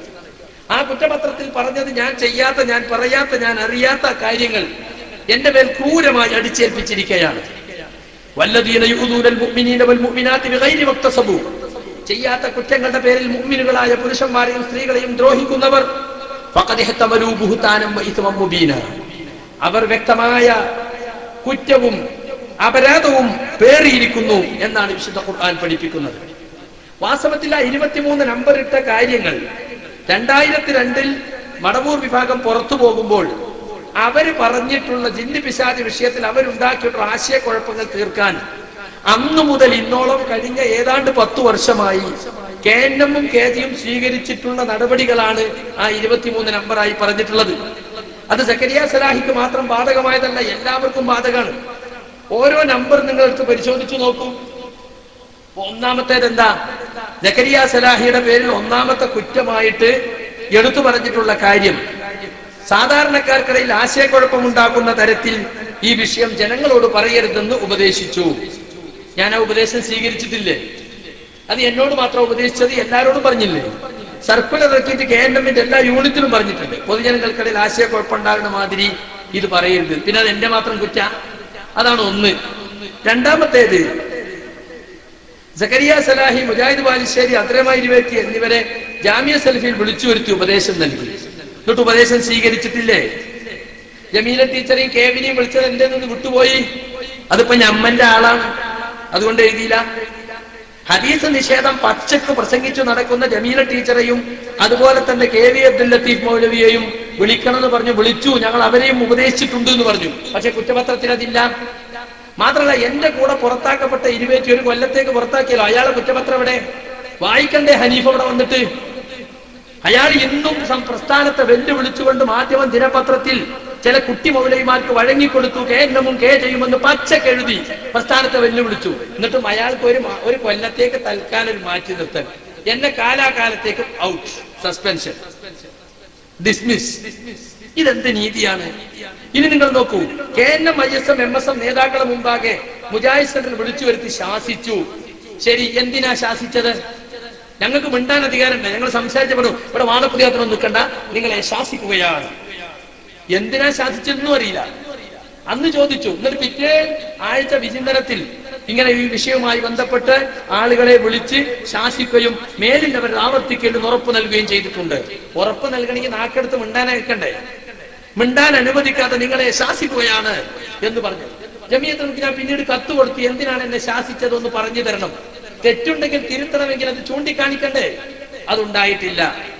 പിന്നെ സുഹൃത്തുക്കളെ, സക്കരിയ സലാഹിയുടെ നേതൃത്വത്തിലുള്ള ഇസ്ലാഹ് മാസിക ശിർക്കൻ വാദം എഴുതി പ്രചരിപ്പിച്ചു. അബ്ദുൽ ജബ്ബാർ മോളിന്റെ ലേഖന ഉദ്ദേശം, എന്റെ നേതൃത്വത്തിലുള്ള ഇസ്ലാഹ് മാസിക എന്താ ഞാൻ അത് നടത്തുന്നത്? ഞാൻ അതിന്റെ മാനേജർ അല്ല, എഡിറ്റർ അല്ല, സബ് എഡിറ്റർ അല്ല, അസിസ്റ്റന്റ് മാനേജർ അല്ല. ഞാൻ പത്രാധിപ സമിതിയിൽ ഒരു അംഗം മാത്രം. പലപ്പോഴും അതിനുവേണ്ടി പിരിവെടുക്കാനെല്ലാം ഉപയോഗിക്കലുണ്ട് നിന്നു പോകുമ്പോ. അതാണോ ഞാൻ ചെയ്ത കുറ്റം? കുറെ കാലമായിട്ട് എന്റെ ലേഖനം പരിശോധിക്കുന്ന വിവാദ ലേഖനങ്ങൾ വന്നത് മുതൽ AP പറഞ്ഞു, സീനിയർ ആയിട്ടുള്ള അബ്ദുൽ ഖാദർ കൊണ്ടോട്ടി പരിശോധിക്കട്ടെ. ആയിക്കോട്ടെ, ഞാൻ പരിശോധിക്കലുമില്ല. പിന്നെ എന്റെ പേരിൽ പറഞ്ഞ ആ ലേഖനം അബ്ദുൽ ഖാദർ കൊണ്ടോട്ടി പരിശോധിക്കുന്ന കാലത്തുള്ളതാ. അത് വിവാദമായി രക്ഷ ഞാൻ തന്നെ അറിയുന്നത്. അബ്ദുറഹ്മാൻ സലഫിയും ഞാനുമായിട്ടുണ്ടായ ഒരു ചർച്ചയിൽ ഇത് പ്രശ്നം പരിഹരിക്കാൻ വർഷങ്ങൾക്ക് മുമ്പ് TK അഷ്റഫിന്റെ നേതൃത്വത്തിൽ അദ്ദേഹം പുളിക്കൽ മെഹർ ഹോസ്പിറ്റലിൽ കിടക്കുമ്പോൾ ഞാൻ പോയി മണിക്കൂറുകൾ നിന്ന് സംസാരിച്ചപ്പോൾ ഞാൻ അത് സമർപ്പിച്ചു. ഞാനത് അറിയില്ല, ഞാൻ അദ്ദേഹത്തോട് എഴുതാൻ പറഞ്ഞിട്ടില്ല. അത് എഴുതി വിവാദം ഞാൻ കണ്ടത് അത് അത്ര ശരിയായില്ല, അത് നമുക്കൊരു പ്രശ്നമായി എന്ന് ഞാൻ അദ്ദേഹത്തോടൊന്ന് സമ്മതിച്ചു പറഞ്ഞതാ. എന്നിട്ട് പിന്നെയും എന്റെ കുറ്റപത്രത്തിൽ അതെടുത്തു പറഞ്ഞിരിക്കുകയാണ്. മാത്രല്ല, അതിൽ ശിർക്കുണ്ട് എന്ന് ഇപ്പോൾ പറഞ്ഞു നടക്കുന്ന അനീഫി അടക്കമുള്ളവർ കഴിഞ്ഞ 5 വർഷം മുതൽ ന്യായീകരിച്ചവരാ. 2007 മുതൽ 2012 വരെ ന്യായീകരിച്ചു. അവർക്ക് ഷോക്കോസ് നോട്ടീസ് കൊടുത്തോ? അവർ വിചിന്തനത്തിൽ ലേഖനം എഴുതിയോ? ഞങ്ങൾ തെറ്റുതിരുത്തിയത് സക്കരിയാക്ക് മാത്രം എന്താ ഒരു വിചിന്തനത്തിൽ ലേഖനം എഴുതല്? ഹനീഫാന്റെ ലേഖനം വന്നോ? അല്ലെങ്കിൽ അനസിന്റെ ലേഖനം വന്നോ? അബ്ദുറഹ്മാൻ സലഫിന്റെ ലേഖനം വന്നോ? സക്കരിയ മാത്രം ലേഖനം എഴുതണമെന്ന്? തികഞ്ഞ അനീതിയാണ് സുഹൃത്തുക്കളെ. മാത്രല്ല, ഞങ്ങൾ അന്ന് തന്നെ ബോധ്യിക്കണ്, അബ്ദുറഹ്മാൻ സലഫിയും അനീഫിയും അബ്ദുറഹ്മാൻ സലഫി അനസും ഹുസൈൻ സലഫി ഒക്കെ പോയിട്ട് തിരുത്താൻ പറഞ്ഞു. എന്നിട്ട് തിരുത്തിയോ? ഇല്ലല്ലോ. അതിലെവിടെ ശിർക്ക് എന്ന ജബ്ബാർ വലി വെച്ച് ഇന്നും ജബ്ബാർ വലിയെ ബോധ്യപ്പെടുത്തി കൊടുക്കാൻ ഇവർക്ക് ആർക്കും സാധിച്ചിട്ടില്ല. ശരി, ശിർക്കാണെന്ന് നിങ്ങൾക്ക് ബോധ്യമല്ലേ, പിന്നെ എന്തിനാ അബ്ദുറഹ്മാൻ സലഫി ന്യായീകരിച്ചു? എന്തിനാ അനസ് ന്യായീകരിച്ചു വർഷങ്ങളോളം? അപ്പൊ ശിർക്കാണെന്നറിഞ്ഞിട്ട് സംഘടനയ്ക്ക് വേണ്ടി ന്യായീകരിക്കേ? അങ്ങനെ ഉണ്ട്. ശിർക്കിനെ ന്യായീകരിക്കോ? ഇപ്പൊ നിങ്ങൾ പറഞ്ഞ ബദരീങ്ങളെ രക്ഷിക്കണേ എന്ന് പറഞ്ഞത് ശിർക്കല്ല എന്നതുപോലെയാണ് ജബ്ബാർ വലിയുടെ ലേഖനം എന്നാ കുട്ടികൾക്ക് മറുപടി കൊടുത്ത്, അല്ലെ? എന്നാ എന്താ ഇത്രയും വലിയ ശിർക്ക് ഈ 5 കൊല്ലം ന്യായീകരിച്ചത് ചെറിയ കാര്യമാണോ? ഇൻഷാ അല്ലാഹ് അവിടെ നിങ്ങൾ കൃത്യമായി ക്ലിപ്പ് ഇട്ട് കാണിക്കുന്നുണ്ട്. മാത്രമല്ല, ഈ അബ്ദുൽ ജബ്ബാർ മോലി ഇപ്പൊ അടുത്ത കാലം വരെയും ജമിയത്തിന്റെ ഫത്വ ബോർഡിലെ മെമ്പറാണ്, ദഅവാ സമിതിയിലെ മെമ്പറാണ്. ജാമിയ സലഫിയ എന്ന ജമിയത്തിന്റെ കേന്ദ്ര സ്ഥാപനത്തിൽ അഫ്ദൽ കഴിഞ്ഞ കുട്ടികൾക്കുള്ള ദഅവാ കോഴ്സിലെ പ്രധാന അധ്യാപകനായിരുന്നു. ഇപ്പോൾ അദ്ദേഹം മനാറുൽ ഹുദയിൽ അധ്യാപകനാണ്. അപ്പൊ അദ്ദേഹത്തിന് യഥാർത്ഥത്തിൽ അങ്ങനെ ശിർക്കൽ വാദമുണ്ടെങ്കിൽ അദ്ദേഹത്തെ അന്ന് തന്നെ ഒഴിവാക്കണ്ടേ? പിന്നെ ആ തിരുത്ത് നീട്ടിക്കൊണ്ടുപോയി പ്രസിദ്ധീകരിക്കാതെ എന്നാണ് ഇതിൽ പറയുന്നത്. ഞങ്ങൾ നീട്ടിക്കൊണ്ടുപോയതല്ല, അനസ് എഴുതി തന്നത് ഡിസംബറിലൊക്കെ ഇറങ്ങിയിട്ടാണ്. അത് ജനുവരി കൊടുക്കുകയും ചെയ്തു. അത് സ്വാഭാവികമാണെന്ന് അനസ് തന്നെ കഴിഞ്ഞ നവംബറിൽ 2013 നവംബറിൽ ബഹ്റൈനിൽ വെച്ച് പറഞ്ഞിട്ടുണ്ട്. ലേഖനം വരികയും ആളുകൾ വായിക്കുകയും വിവാദമാക്കുകയും പിന്നെ ചർച്ച വരികയും കത്ത് കൊടുക്കുകയും ഒക്കെ ചെയ്യണ്ടേ? അതിനുള്ള സ്വാഭാവികമായ താമസമാണത്. മാത്രമല്ല, അത് തിരുത്തല്ല, വിശദീകരണമാണെന്ന് അനസ് തന്നെ പറഞ്ഞത് ബഹ്റൈനിൽ ഉള്ള അദ്ദേഹത്തിന്റെ മുഖാമുഖത്തിലുണ്ട്. പിന്നെ സുഹൃത്തുക്കളെ, ഈ ഏപ്രിൽ 7 വന്നാൽ ജനുവരി വരെ നീട്ടിക്കൊണ്ട് 8 മാസം തന്നെ വിചിന്തനം നമ്മളെ കയ്യിലില്ലേ? ഒരു കുറിപ്പ് കൊടുത്താൽ പോരെ? ഇസ്ലാഹിൽ ഇന്ന മാസം വന്ന ലേഖനം ശിർക്കൽ വാദമാണ്. എത്ര എളുപ്പം നടന്നു. വെറുതെ മറ്റുള്ളവർ കുറ്റപ്പെടുത്തേണ്ട കാര്യമുണ്ടോ? ഇനി 2009 എനിക്കും ബാലുശ്ശേരിക്കും അതിന് വിലക്കേർപ്പെടുത്തിയെന്നാണ്. അതിനെക്കുറിച്ച് ഞാൻ നേരത്തെ പറഞ്ഞു. ഞങ്ങൾ അറിയിക്കാതെ തേജസ് പത്രത്തിലാണ് വന്നത്. എന്നിട്ടോ ഞാൻ അന്വേഷിച്ചു പോയി, APന്റെ അടുത്ത് പോയി സംസാരിച്ചു, എന്റെ നിലപാടുകൾ വിശദീകരിച്ചു. അങ്ങനെ അത് പിൻവലിക്കാനുണ്ടായത്. അന്ന് എന്നോട് പറഞ്ഞു, സക്കരിയ നീ ഈ വിഷയവുമായിട്ട് ഇനി നടക്കൂല എന്നൊന്ന് വാക്കുകൊണ്ടാ. ഞാൻ പറഞ്ഞു, ഇതുവരെ നടന്നു എന്നുള്ളത് നിങ്ങളെയൊക്കെ തെളിവുണ്ടോ? ഞാൻ പ്രത്യേകമായ ആളുകളെ വിളിച്ചുകൂട്ടി എന്റെ പ്രത്യേകമായ ക്ലാസ് എടുത്തു നിങ്ങൾക്ക് തെളിവുണ്ടോ? അബ്ദുറഹ്മാൻ സലഫി ജിദ്ദയിൽ പോയി ക്ലാസ് എടുത്തിന്റെ കേസറ്റ് മടവൂരികൾ ആഘോഷപൂർവ്വം കൊണ്ടുനടക്കുന്നത്. അദ്ദേഹം റിയാദ് പോയി ക്ലാസ് എടുത്തു ഇത് പറയരുത് എന്ന സമയത്ത്. അദ്ദേഹത്തിന് ഷോക്കോസ് നോട്ടീസും ഇല്ല, ഒന്നുമില്ല. ഞാൻ അങ്ങനെ ചെയ്തതിന്റെ തെളിവ് തരൂ. AP-യോട് പറഞ്ഞു, DP-യോട് പറഞ്ഞു. തരാൻ സാധിച്ചോ? അതുകൊണ്ടാണ് 2009 പിൻവലിച്ചത്. ഒരു തെളിവും ഹാജരാക്കാൻ ഇല്ലാത്തത് കൊണ്ട്. പിന്നെ സുഹൃത്തുക്കളെ, കരുവമ്പൊയിൽ ലേഖനം എഴുതി 23-ൽ ഒന്നതാ. നിങ്ങൾ നോക്കണം എന്റെ കുറ്റപത്രം. എന്തൊക്കെ കുറ്റം? ജബ്ബാർ പോലെ ലേഖനം എഴുതി, ഒരു കുറ്റം. കരുവമ്പൊയിൽ മറുപടി എഴുതി, അടുത്ത കുറ്റം. എല്ലാരെയും വിളിച്ച് ഉപദേശിച്ചു, അടുത്ത കുറ്റം. പ്രബന്ധമിറക്കി, അടുത്ത കുറ്റം. ഇതൊക്കെ എന്റെ കുറ്റം. ചിലപ്പോൾ ആൾ വായിച്ചു പോയില്ലേ? നമ്മളൊന്ന് ചോദിക്കണ്ട എന്റെ കോപ്പി. എന്താ ഈ കുറ്റപത്രം ഇങ്ങനെ ഇവർക്ക് മാത്രം സ്വകാര്യം വെക്കാനുള്ളത്? പിന്നെ KJU സർക്കുലർ ഇറക്കി, ഒരു നമ്പർ. KJU പ്രബന്ധം ക്ഷണിച്ചു, ഒരു നമ്പർ. പ്രബന്ധം എല്ലാവർക്കും വിശദീകരിക്കാൻ തീരുമാനിച്ചു, ഒരു നമ്പർ. ഇങ്ങനെ 23 തേച്ചിക്ക. അപ്പൊ സുഹൃത്തുക്കളെ, ഇതെല്ലാം തനിച്ച തട്ടിപ്പാണ് എന്ന് നിങ്ങൾ മനസ്സിലാക്കിയാൽ മതി. KJU പുസ്തകം ഇറക്കാൻ തീരുമാനിച്ചു, അതും എന്റെ കുറ്റം. അമാനിയുടെ ബുക്ക് ഇറക്കാൻ KNM-നോട് പറഞ്ഞു, അതും എന്റെ കുറ്റം. വാസ്തവത്തിൽ സുഹൃത്തുക്കളെ, ഇങ്ങനെ ഒരു ചർച്ച കഴിഞ്ഞ ഇലക്ഷനോടനുബന്ധിച്ച് അബ്ദുറഹ്മാൻ സലഫി പുറത്തിട്ടതാണ്. KNM പിടിച്ചെടുക്കാനുള്ള തന്ത്രം എന്ന നിലക്ക് 2011 ജൂൺ മുതൽ തുടങ്ങി. കഴിഞ്ഞ ഇലക്ഷനിൽ അത് എമ്പാടും നമ്മൾ അനുഭവിക്കുകയും ചെയ്തു. നിങ്ങൾക്കറിയാം, ഇപ്പൊ ചില ആളുകളൊക്കെ ചോദിക്കുന്നുണ്ട്, ആ കൗൺസിലിൽ നടന്ന ചർച്ച എല്ലാവരും എങ്ങനെ ഇപ്പൊ ഇയാൾ പറഞ്ഞതാണ് അംഗീകരിച്ചത്? ആർക്കെന്താ? ആർക്കും ബുദ്ധിയില്ലേ? 200ഓളം ആളുകളുള്ള ആ കൗൺസിൽ എല്ലാവരും അവിടെ മിണ്ടാതിരുന്നോ എന്നാണ് ചില ആളുകൾ ചോദിക്കുന്നത്. യഥാർത്ഥത്തിൽ ഞാൻ നേരത്തെ പറഞ്ഞു, പ്രതികരണ ശേഷി ഇല്ലാത്ത ഒരു കമ്മിറ്റിയാണ് യഥാർത്ഥത്തിൽ ഇതുണ്ടായിട്ടുള്ളത്.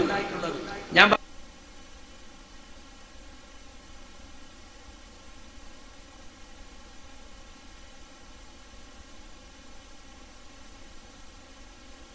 പറഞ്ഞു, എക്സിക്യൂട്ട് ചെയ്യാത്തവർ മാറുകയുള്ളൂ. മാത്രമല്ല എന്റെ ഭാഗം കേൾക്കാൻ അവസരം ഉണ്ടായിട്ടില്ല. അപ്പൊ ഈ പറഞ്ഞതൊക്കെ സത്യമായിരിക്കുന്ന ആളുകൾ വിശ്വസിക്കാണ്. ജക്കരിയ സലാഹി എന്തു പറയുന്നു എന്ന് കേട്ടിട്ടില്ല. മാത്രമല്ല ഇത്രയും കോളിളക്കം ഉണ്ടാക്കിയ ഒരു വിഷയത്തിൽ അജണ്ടയിൽ, കൗൺസിലിന്റെ അജണ്ടയിൽ ചർച്ച എന്നൊരു അജണ്ട തന്നെയല്ല. ആളുകളെ ഭീഷണിപ്പെടുത്തി ഇരിക്കണം അവിടെ എന്നും പറഞ്ഞ് ഇരുത്തുക ചെയ്തത്. പ്രതികരിക്കണമെന്നുണ്ട് പലർക്കും, പക്ഷേ ഒരു ബഹളം വെക്കണ്ട എന്ന് വിചാരിച്ച് ഒഴിഞ്ഞു മാറിയതാ. എന്ന് പറഞ്ഞാൽ മുജാഹിദ് കൗൺസിലർമാരുടെ സഹനം കൊണ്ടാണ് അത് ഭംഗിയായി പാസ്സാക്കിയെടുത്തത്, അല്ലാതെ ഇവരെ മുടുക്കൊണ്ടല്ല. തക്ബീർ ചൊല്ലുന്നത് മുൻകൂട്ടിയുള്ള പ്ലാൻ അനുസരിച്ചാണ്. എന്നിട്ട് അത് വായിച്ചതിന് ശേഷം കരുവള്ളി മുഹമ്മദ് മൗലവിയോട് സംസാരിക്കാൻ പറഞ്ഞു. അദ്ദേഹം ഒരു കഥ പറഞ്ഞു. എന്താ കഥ എന്നറിയോ? ഒരു മുതലാളി വേറൊരാളിക്ക് കേസ് കൂടി, കുറെ കാലം കേസ് കൂടിയിട്ട് ഇയാൾ ജയിച്ചു.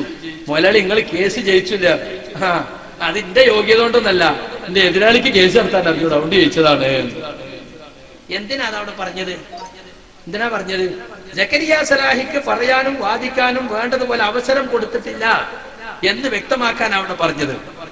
അതുപോലെ വേറൊരാള് ദുബൈയിലുള്ള ഒരു പ്രധാന ഒരു അനുഭാവിയെ ഒരു മീറ്റിംഗിൽ വിളിച്ചിട്ട് നിങ്ങൾ 2 വാക്ക് പറയണമെന്നാണ്. അദ്ദേഹം പറഞ്ഞു, ഞാനൊന്നും പറയാം, നിങ്ങൾ എന്തെങ്കിലും പറഞ്ഞേ പറ്റുള്ളൂ. അദ്ദേഹം നമ്മളെ പ്രസ്ഥാനത്തോട് സഹായിക്കുന്ന ആളാണ്. അപ്പൊ അദ്ദേഹം ഒരു കഥ പറഞ്ഞു. കുറെ നായ്ക്കൾ ഇങ്ങനെ നിൽക്കുക.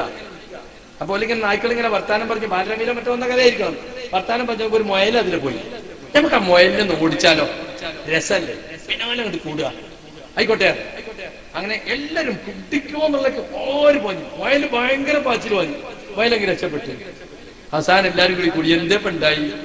മുയൽ രക്ഷപ്പെട്ടില്ലേ? അപ്പം ഒരു നായി മറ്റേ നായിനോട് പറയാ, ഓ ജീവനും കൊണ്ടുവിടെ, ഞമ്മക്കിത് തമാശയല്ലേ? ഈ കഥയും പറഞ്ഞിട്ട് അയാൾ വാഖിർ ദഅ്വാനാ അനിൽ ഹംദുലില്ലാഹി റബ്ബിൽ ആലമീൻ അവിടെ വെച്ച്. മനസ്സിലായില്ലേ? ഇതാണ് ഇവിടുത്തെ അവസ്ഥ. ഈ അവസ്ഥയിലാണ് ഇപ്പോൾ പ്രസ്ഥാനം പോയിക്കൊണ്ടിരിക്കുന്നത്. നിങ്ങൾ മനസ്സിലാക്കിക്കോളി. അപ്പൊ കൗൺസിലിൽ പ്രതികരിക്കാതിരിക്കാനുള്ള കാരണം ഞാൻ പറഞ്ഞു. ഒരു ഗ്രൂപ്പ് മീറ്റിംഗിലൂടെ തുടങ്ങിയ പ്രശ്നം ജൂൺ 5-ന് സിറി ടവറിലെ ഗ്രൂപ്പ് മീറ്റിംഗ്, അത് കഴിഞ്ഞിട്ട് ഇലക്ഷനിൽ അവർ തീരുമാനിക്കണം ജിന്ന വിഭാഗം തന്നെ വിഭാഗം ഉണ്ട്, അവർ ഒതുക്കണം. നിങ്ങൾക്കറിയോ കണ്ണൂർ ജില്ലാ തെരഞ്ഞെടുപ്പ് എല്ലാ മെമ്പർമാർക്കും മെമ്പർഷിപ്പ് ഒക്കെ കൊടുത്തു കഴിഞ്ഞു. തെരഞ്ഞെടുപ്പ് നടന്നിട്ടില്ല. തെരഞ്ഞെടുപ്പ് നടക്കണമെങ്കിൽ KJU വിശദീകരണം മുന്നോടിയായിട്ട് നടക്കണം, എന്നാലേ ചേരിതിരിവ് ഉണ്ടാവുള്ളൂ. അപ്പൊ അതിനു വേണ്ടിയിട്ട് ഡേറ്റ് അങ്ങോട്ട് നീട്ടി. ഒക്ടോബർ 15-ന് തെരഞ്ഞെടുപ്പ്, ഒക്ടോബർ 14-ന് KJU ആദർശ വിശദീകരണം. അത് കഴിഞ്ഞപ്പോൾ ആളുകൾ 2 ചേരിയായിട്ടാണ് പോയി. കണ്ടോ? ഒക്ടോബർ 14-ന് വിശദീകരണം, ആ വിശദീകരണത്തോടെ ചേരി തിരിയാണ്. എല്ലാ സ്ഥലത്തും സംഭവിച്ചതാണ്. നിങ്ങൾ കണ്ട കഴിഞ്ഞ കേരളം തെരഞ്ഞെടുപ്പ് കേരളത്തിന്റെ ചരിത്രത്തിൽ ഉണ്ടായിട്ടില്ല. വിജ്ഞാപനത്തിൽ തന്നെ എന്താണെന്ന് അറിയോ? 40 വയസ്സ് താഴെയുള്ളവരൊന്നും KNM-ന്റെ യൂണിറ്റ് എക്സിക്യൂട്ടീവ് പോലും വരരുത്. ഭരണഘടനാ വിരുദ്ധല്ലത്. 18 വയസ്സുള്ള ആർക്കും KNM-ൽ മെമ്പർഷിപ്പ് കൊടുക്കണമെന്നാ നിയമം. അവൻ സംസ്ഥാന സെക്രട്ടറി വരെ ആകാന്ന ഭരണഘടന. എന്തിനത് കൊണ്ടുവന്നത്? കുറെ ആളുകൾ സക്കരിയ എന്നല്ലവരെ ലക്ഷ്യം. സക്കരിയൊക്കെ പറയണേ ഇവിടെ സയ്യിദ് മുഹമ്മദ് ഷാക്കിർ വരരുത്, നാസർ ബാലുശ്ശേരി വരരുത്, CP സലീം വരരുത്, അങ്ങനെ പലരും വരരുതെന്ന് ഇവർക്ക് ആഗ്രഹമുണ്ട്. അതിനുവേണ്ടി കൊണ്ടുവന്നതാ, വെറുതെ കൊണ്ടുവന്നതല്ല. എന്നിട്ട് ഈ ഗ്രൂപ്പ് മീറ്റിംഗിൽ പങ്കെടുത്തവരെ ജില്ലകളിലൊക്കെ ഈ ക്ലോസ് വേണ്ടതുപോലെ നടപ്പിലാക്കി. തെരഞ്ഞെടുപ്പ് നടക്കുമ്പോ ആ 40 വയസ്സായവർക്ക് മാറിയിരിക്കും പോലെ ഇലക്ഷനിൽ തന്നെ പങ്കെടുപ്പിച്ചില്ല. അവസാനം ഒരാൾ കോടതി പോയപ്പോ കൊടുത്ത എന്താ നിങ്ങള്? അതാ രസം. തീവ്രവാദ ലോബിയുടെ പിടിയിൽ സംഘടന അമർന്നു പോകും എന്ന നിലക്കാണ് ഇങ്ങനെ ക്ലോസ് കൊണ്ടുവന്നത്. യുവാക്കൾ അധികം കയറി വന്ന് തീവ്രവാദം സംഘടനയിൽ ഉണ്ടാകും. നഊദു ബില്ലാഹ്. നമ്മുടെ മാതൃ സംഘടന നമ്മുടെ യുവാക്കളെ കുറിച്ച് എഴുതി കൊടുത്തതാ, കോടതിയിൽ സത്യവാങ്മൂലം കൊടുത്തതാ. തീവ്രവാദത്തിനതിൽ ഏറ്റവും കൂടുതൽ പ്രവർത്തിക്കുന്ന ISM-നെ ഇത്രകാലം കൂടെ നിന്നിട്ടും വിശ്വാസത്തിലെടുക്കാത്ത ഒരു ഫോക്കസ്. അവരെ പറ്റി എന്തു പറയണം? തീവ്രവാദ ലോബിയുടെ കയ്യിൽ വരും യുവാക്കൾ കൂടുതൽ വന്നാൽ എന്ന് കോടതിയിൽ സത്യവാങ്മൂലം എഴുതി കൊടുത്തു. ഇതൊക്കെ ന്യായീകരിക്കാൻ പറ്റുമോ അനീഫക്ക? ഒന്ന് പറഞ്ഞു കൊടുക്കി നാട്ടിലെ മനുഷ്യന്മാർക്ക്. തോന്നിയാസല്ലേ ഇതൊക്കെ? നിങ്ങൾ കേട്ടോ? അത് കഴിഞ്ഞു ഇവർക്ക് പറ്റിയ സ്ഥലത്തൊക്കെ ആ ക്ലോസ് ഉപയോഗിച്ചതുമില്ല. ഇപ്പൊ ISM സംസ്ഥാന വൈസ് പ്രസിഡന്റ് ആയിരിക്കെ ഡോക്ടർ സുൽഫി വന്നു. എങ്ങനെ? അത് ഞമ്മന്റെ ആളാ, അവിടെ ആ ക്ലോസ് ഉപയോഗിച്ചില്ല. അതേ സമയത്ത് CP സലീമിനെ പുറത്താക്കാൻ ചരിത്രത്തിൽ തുല്യതയില്ലാത്ത താന്തോന്നിത്തം കണ്ണൂരിൽ നടന്നു. തലശ്ശേരി തെരഞ്ഞെടുപ്പ് നീട്ടിവെച്ചു. എന്തിന്? അവിടെ ഉള്ള അന്നത്തെ ആള് പറഞ്ഞു, ആളെ പേര് ഞാൻ പറയുന്നില്ല, അദ്ദേഹം പറഞ്ഞു എന്നോട് നിർബന്ധിച്ച് എഴുതി വാങ്ങിയതാണ്, അവിടെ കുറെ ക്രമക്കേടുകളുണ്ട്, എന്നിട്ട് നീട്ടിയപ്പിച്ചു. അവർക്ക് കളിക്കാൻ സൗകര്യത്തിന് കളിച്ചു നോക്കി. എന്നിട്ടോ എല്ലാവരും കുറെ വ്യാജ മെമ്പർമാരുണ്ട്. എന്നിട്ട് തലശ്ശേരി പള്ളിയിൽ മെമ്പർഷിപ്പ് എടുത്താലൊക്കെ റേഷൻ കാർഡും ഐഡന്റിറ്റി കാർഡിന് വന്നിരിക്കുക. എന്നിട്ട് SLRC-ന്റെ ആളുകൾ വരിക പരിശോധന. ഈ SLRC-ക്കാർക്ക് എന്താ അതിന് കാര്യം? പ്രസിഡന്റിനോടത്തൊക്കെ തെരഞ്ഞെടുപ്പിന് അയക്കുന്നത് അബ്ദു SLRC-ന്റെ ആളാണല്ലോ. SLRC-ന്റെ ആളുകളെ അയക്കുന്നത്. എന്നിട്ട് ഇങ്ങനെ വന്നിട്ട് ഓരോരുത്തരും നോക്കിയാ റേഷൻ കാർഡ്, ഐഡന്റിറ്റി കാർഡ്, ഒരൊറ്റ വ്യാജ മെമ്പറെ കണ്ടെത്താൻ പറ്റുമോ? KNM-ന്റെ ചരിത്രത്തിലുണ്ടോ? ഈ ജാതി തോന്നിയാസം ചെയ്യാനല്ലേ പ്രൊഫസർ അദ്ദുവിനെ ഈ ഇലക്ഷൻ കമ്മീഷൻ ആക്കിയത്? അത് അബ്ദുറഹ്മാൻ സലഫിന്റെ റബ്ബർ സ്റ്റാമ്പാണ് പ്രൊഫസർ അദ്ദു എന്ന് പറഞ്ഞ. എന്തെല്ലാം തോന്നിയാസങ്ങൾ! എത്ര പരാതി കൊടുത്തു, ഒരു പരാതിയും പരിഗണിക്കൂല. അവർക്കെതിരാണെങ്കിൽ അവർക്ക് അനുകൂലാണോ ഒക്കെ പരിഗണിക്കുകയും ചെയ്യും. എല്ലാ സ്ഥലത്തും തെരഞ്ഞെടുപ്പ് കലാപത്തിലേക്ക് നീങ്ങി. എനിക്ക് മെമ്പർഷിപ്പ് നിഷേധിച്ചു KNM-ന്റെ. ഇക്കഴിഞ്ഞ 30 കൊല്ലം ഈ ആദർശത്തിന് വേണ്ടി പ്രവർത്തിച്ച വാദപ്രതിവാദവും എഴുത്തും പ്രസംഗവുമായി ISM-ന്റെ ജില്ലാ സെക്രട്ടറി, ജില്ലാ പ്രസിഡന്റ്, MSM-ന്റെ ജില്ലാ പ്രസിഡന്റ്, MSM-ൽ മെമ്പർഷിപ്പ് എടുത്ത അന്ന് മുതൽ MSM-ന്റെ സ്റ്റേറ്റ് എക്സിക്യൂട്ടീവിലും ISM-ൽ മെമ്പർഷിപ്പ് എടുത്ത് പിരിയോളം സ്റ്റേറ്റ് എക്സിക്യൂട്ടീവിലുമുള്ള എനിക്ക് മെമ്പർഷിപ്പ് നിഷേധിച്ചു. എന്താ കാരണം പറഞ്ഞെന്നറിയോ? ഉള്ളാളിൽ നടന്ന ഒരു ഹദീസ് സെമിനാറിൽ പ്രസംഗിച്ചത്രേ. വലിയ കുറ്റാണ്. എന്താ സംഗതി? കാസർഗോഡ് ഹദീസ് സെമിനാർ നടന്നപ്പോ ഉള്ളാളിലെ പ്രവർത്തകർ പറഞ്ഞു, ഞങ്ങൾക്ക് പോണൊരു ഹദീസ് സെമിനാർ. ഹദീസ് നിഷേധം നമ്മൾ ആളുകൾക്കിടയിൽ തന്നെ പെരുകി വരുന്നുണ്ട്. നമ്മൾ അനുഭാവികൾ എന്ന് പറയുന്നവർ മെമ്പർഷിപ്പ് എടുത്തുകൊണ്ട് ഉള്ളിലേക്ക് വരുന്നവർ തന്നെ പറയും ഹദീസ് നിഷേധത്തിലേക്ക് പോകുന്നുണ്ട്. കാരണം KNM സെക്രട്ടറി എന്നോടൊന്ന് ചോദ്യം ചോദിക്കാൻ വന്നത് ഇസ്ലാഹ് മാസിക എടുത്തിട്ട് ശിർക്കാണെന്ന് പറഞ്ഞത് KKP അബ്ദുള്ളയുടെ വലം കൈയായി പ്രവർത്തിച്ച ഹാരിസ് ചേറൂർ അവരിന്നും സംഘടനയിലുണ്ട്. അത് സലഫിന്റെ ആളാണ്. ഓനൊരു പ്രശ്നമല്ല. KKP എന്ന ചാരൻ കഴിഞ്ഞ ആഴ്ച മടവൂരികളുടെ യോഗത്തിൽ പ്രസംഗിച്ചു. അവര് ഫോട്ടോ സഹിതം കൊടുത്തു. എന്താ കാരണം? അവൻ ചാരനായിരുന്നു, അവന്റെ പണി കഴിഞ്ഞു. അബ്ദുറഹ്മാൻ സലഫിയുടെ സഹായത്തോടെ ചാരപ്പണി നടത്തി സംഘടന വളർത്താൻ വേണ്ട എല്ലാ ഒത്താശകളും ചെയ്തു. അവന്റെ പണി കഴിഞ്ഞു, ദൗത്യം നിർവഹിച്ചു, പുറത്തുപോയി. അവന്റെ സഹായിയായ സിദ്ദീഖ് തലശ്ശേരി ഇന്നും തലശ്ശേരി ഇടയിൽപ്പിടി യൂണിറ്റിന് മെമ്പറാണ്. ഒരു നടപടിയില്ല. ഓനാണിപ്പോ തലശ്ശേരി കോക്കസിന്റെ വിശദീകരണത്തിന് പോസ്റ്റർ ഒട്ടിച്ചത്. ഈ ഹാരിസ് ചേറൂരാണ് കാസർഗോഡ് ഈ കോക്കസിന്റെ വിശദീകരണത്തിന് സ്റ്റേജിലിരുന്നതും ഹാള് ബുക്ക് ചെയ്തതും നന്ദി പറഞ്ഞതും. ആരെയാണ്? അപ്പൊ തനിച്ച ഹദീസ് നിഷേധികളെ പ്രൊട്ടക്ട് ചെയ്യുന്ന സ്വഭാവമാണ് വാസ്തവത്തിൽ ഇപ്പോൾ അബ്ദുറഹ്മാൻ സലഫി ചെയ്തുകൊണ്ടിരിക്കുന്നത്. സുഹൃത്തുക്കളെ, ഇത് തെരഞ്ഞെടുപ്പ് പ്രചരണമായിരുന്നു. കഴിഞ്ഞ KJU വിശദീകരണം വന്നതിന്റെ ഒറ്റ തെളിവ് TP-യുടെ ഒരു പ്രസംഗം കേട്ടോളി. 2 minute. TP Abdul Madani CD ടവറിലെ പ്രസംഗിക്കാണ് ആദർശ വിശദീകരണം. എന്നാൽ മുജാഹിദിന്റെ ആശയങ്ങൾ മുജാഹിദിന്റെ ശത്രുക്കൾക്കും മറ്റു വ്യക്തികളുമായി അറിയാം. അള്ളാഹുവിനെ മാത്രമേ ആരാധിക്കൂ, അള്ളാഹുവിനോട് മാത്രം സഹായം തേടൂ എന്ന് പരസ്യമായി പ്രഖ്യാപിച്ചുകൊണ്ട് ഖുർആന്റെ പ്രഖ്യാപനം അത് സമൂഹത്തിൽ വെച്ച് അതിനുവേണ്ടി പ്രവർത്തിക്കുന്ന നാം അള്ളാഹു അല്ലാത്തവരെ വിളിച്ച് പ്രാർത്ഥിക്കാൻ പറ്റൂലേ എന്നൊരു വാദം നിങ്ങളിലേക്ക് കടന്നു വന്നോ? ഞാൻ നിങ്ങൾ ആലോചിച്ചു കണ്ടോ? അള്ളാഹു അല്ലാത്തവരെ വിളിച്ച് പ്രാർത്ഥിക്കാൻ പാടുണ്ടോ ഇല്ലേ? ഒരു ക്ലിപ്പ് കൂടി. നമ്മുടെ പ്രസ്ഥാനത്തിൽ ഒരു ചർച്ച വരുന്നു, അള്ളാഹു അല്ലാത്തവരെ വിളിച്ച് പ്രാർത്ഥിക്കാൻ പാടുണ്ടോ? പാടില്ല. അവസാനിപ്പിക്കണം നമ്മൾ പറയാം. നിങ്ങൾ ആരെങ്കിലും കേട്ടോ അങ്ങനെ ഒരു ചർച്ച? അള്ളാഹു അല്ലാത്തവരെ വിളിച്ച് പ്രാർത്ഥിക്കാൻ പാടുണ്ടോ ഇല്ല എന്നൊരു ചർച്ച ഏതെങ്കിലും ഒരു മുജാഹിദ് യൂണിറ്റിൽ ഞാൻ വെല്ലുവിളിക്കുന്നു. ആരെങ്കിലും കൊണ്ടുവരട്ടെ. ഈ ടീപ്പിന്റെ യൂണിറ്റ് നടന്നോ അറിയില്ല, കാരണം അമ്പലത്തിക്ക് പൈസ കൊടുത്ത ഒരു പ്രശ്നം അവിടെ ഉണ്ട്. ഒരു വലിയ മുജാഹിദ് നേതാവ് അമ്പലത്തിക്ക് പൈസ കൊടുത്തു എന്നൊരു പ്രശ്നം അവിടെ ഉണ്ട്. സീറ്റ് കൊടുത്തതും മടവൂര് ഒഴിവാതാക്കി വേറെ ഒരു യൂണിറ്റിലും നടന്നിട്ടില്ല. അപ്പൊ മുജാഹിദുകൾക്കിടയിൽ ഇങ്ങനെ ചർച്ച ഉണ്ട് എന്ന് പറഞ്ഞിട്ട് ചേരിതിരിക്കുകയാണ്. ആളുകളെ ചേരിതിരിച്ച് കേന്ദ്രമിൽ ഒരു വിഭാഗം ശിർക്കിലേക്ക് പോകുന്നു, അവിടെ ഞങ്ങളെ പിന്താങ്ങിക്കോളി, ഞങ്ങളെ പിറകെ നിന്നോളി എന്ന് പറയാൻ വേണ്ടിയുള്ള തനിച്ച ഗ്രൂപ്പ് പ്രവർത്തനമായിരുന്നു അവിടെ നടന്നത്. അത് എന്നെ ഇപ്പോഴും തുടർന്നുകൊണ്ടിരിക്കുക. ഇപ്പൊ എലക്ഷൻ കഴിഞ്ഞാൽ എന്തിനായി ലൈവാക്കി നിർത്തുന്നത്? കഴിഞ്ഞ തെരഞ്ഞെടുപ്പിൽ നടന്ന തോന്നിയാസങ്ങൾ പുറത്തു വരാതിരിക്കാൻ. ഇപ്പൊ അനീഫ പറഞ്ഞെടുക്കണം എന്താ? അബ്ദുറഹ്മാൻ സലഫി ഇടപെട്ടില്ലായിരുന്നെങ്കിൽ ഈ സംഘടന ശിർക്കിൽ എത്തിപ്പെടുമായിരുന്നു. അദ്ദേഹത്തിന്റെ ശക്തമായ ഇടപെടൽ കാരണമാണ് ഈ സംഘടന ശിർക്കിൽ നിന്ന് രക്ഷപ്പെട്ടത്. എന്ന പേര് വമ്പിച്ച തോന്നിയാസങ്ങൾ ഇവിടെ നടക്കാൻ പോയിരുന്നു. അബ്ദുറഹ്മാൻ സലഫി ഇടപെട്ടു. അതുകൊണ്ടാണ് ഞാൻ അദ്ദേഹത്തിന് പിന്നാലെ നിൽക്കുന്നത്. ഇതൊക്കെ ഞങ്ങൾക്ക് തിരിയും, നിങ്ങളൊക്കെ എന്തിനാ നിൽക്കുന്നത്? ഇതൊക്കെ ബുദ്ധി അന്നം തിന്നുന്നവരാ ഞങ്ങളൊക്കെ. അബ്ദുറഹ്മാൻ സലഫി ശിർക്കിലേക്ക് പോകുന്ന മുജാഹിദ് പ്രസ്ഥാനത്തെ തൗഹീദിൽ പിടിച്ചു നിർത്തിയ ഈ കാലഘട്ടത്തിലെ മിശിഹയാണ്. ഒന്നും സുഹൃത്തുക്കളെ ഇനി വില പോകുമെന്ന് നിങ്ങൾ വിചാരിക്കേണ്ടതില്ല. സുഹൃത്തുക്കളെ, ഞാന് ഇവിടെ ഒരുപാട് കാര്യങ്ങൾ ഇവിടെ പറയേണ്ടതുണ്ട്.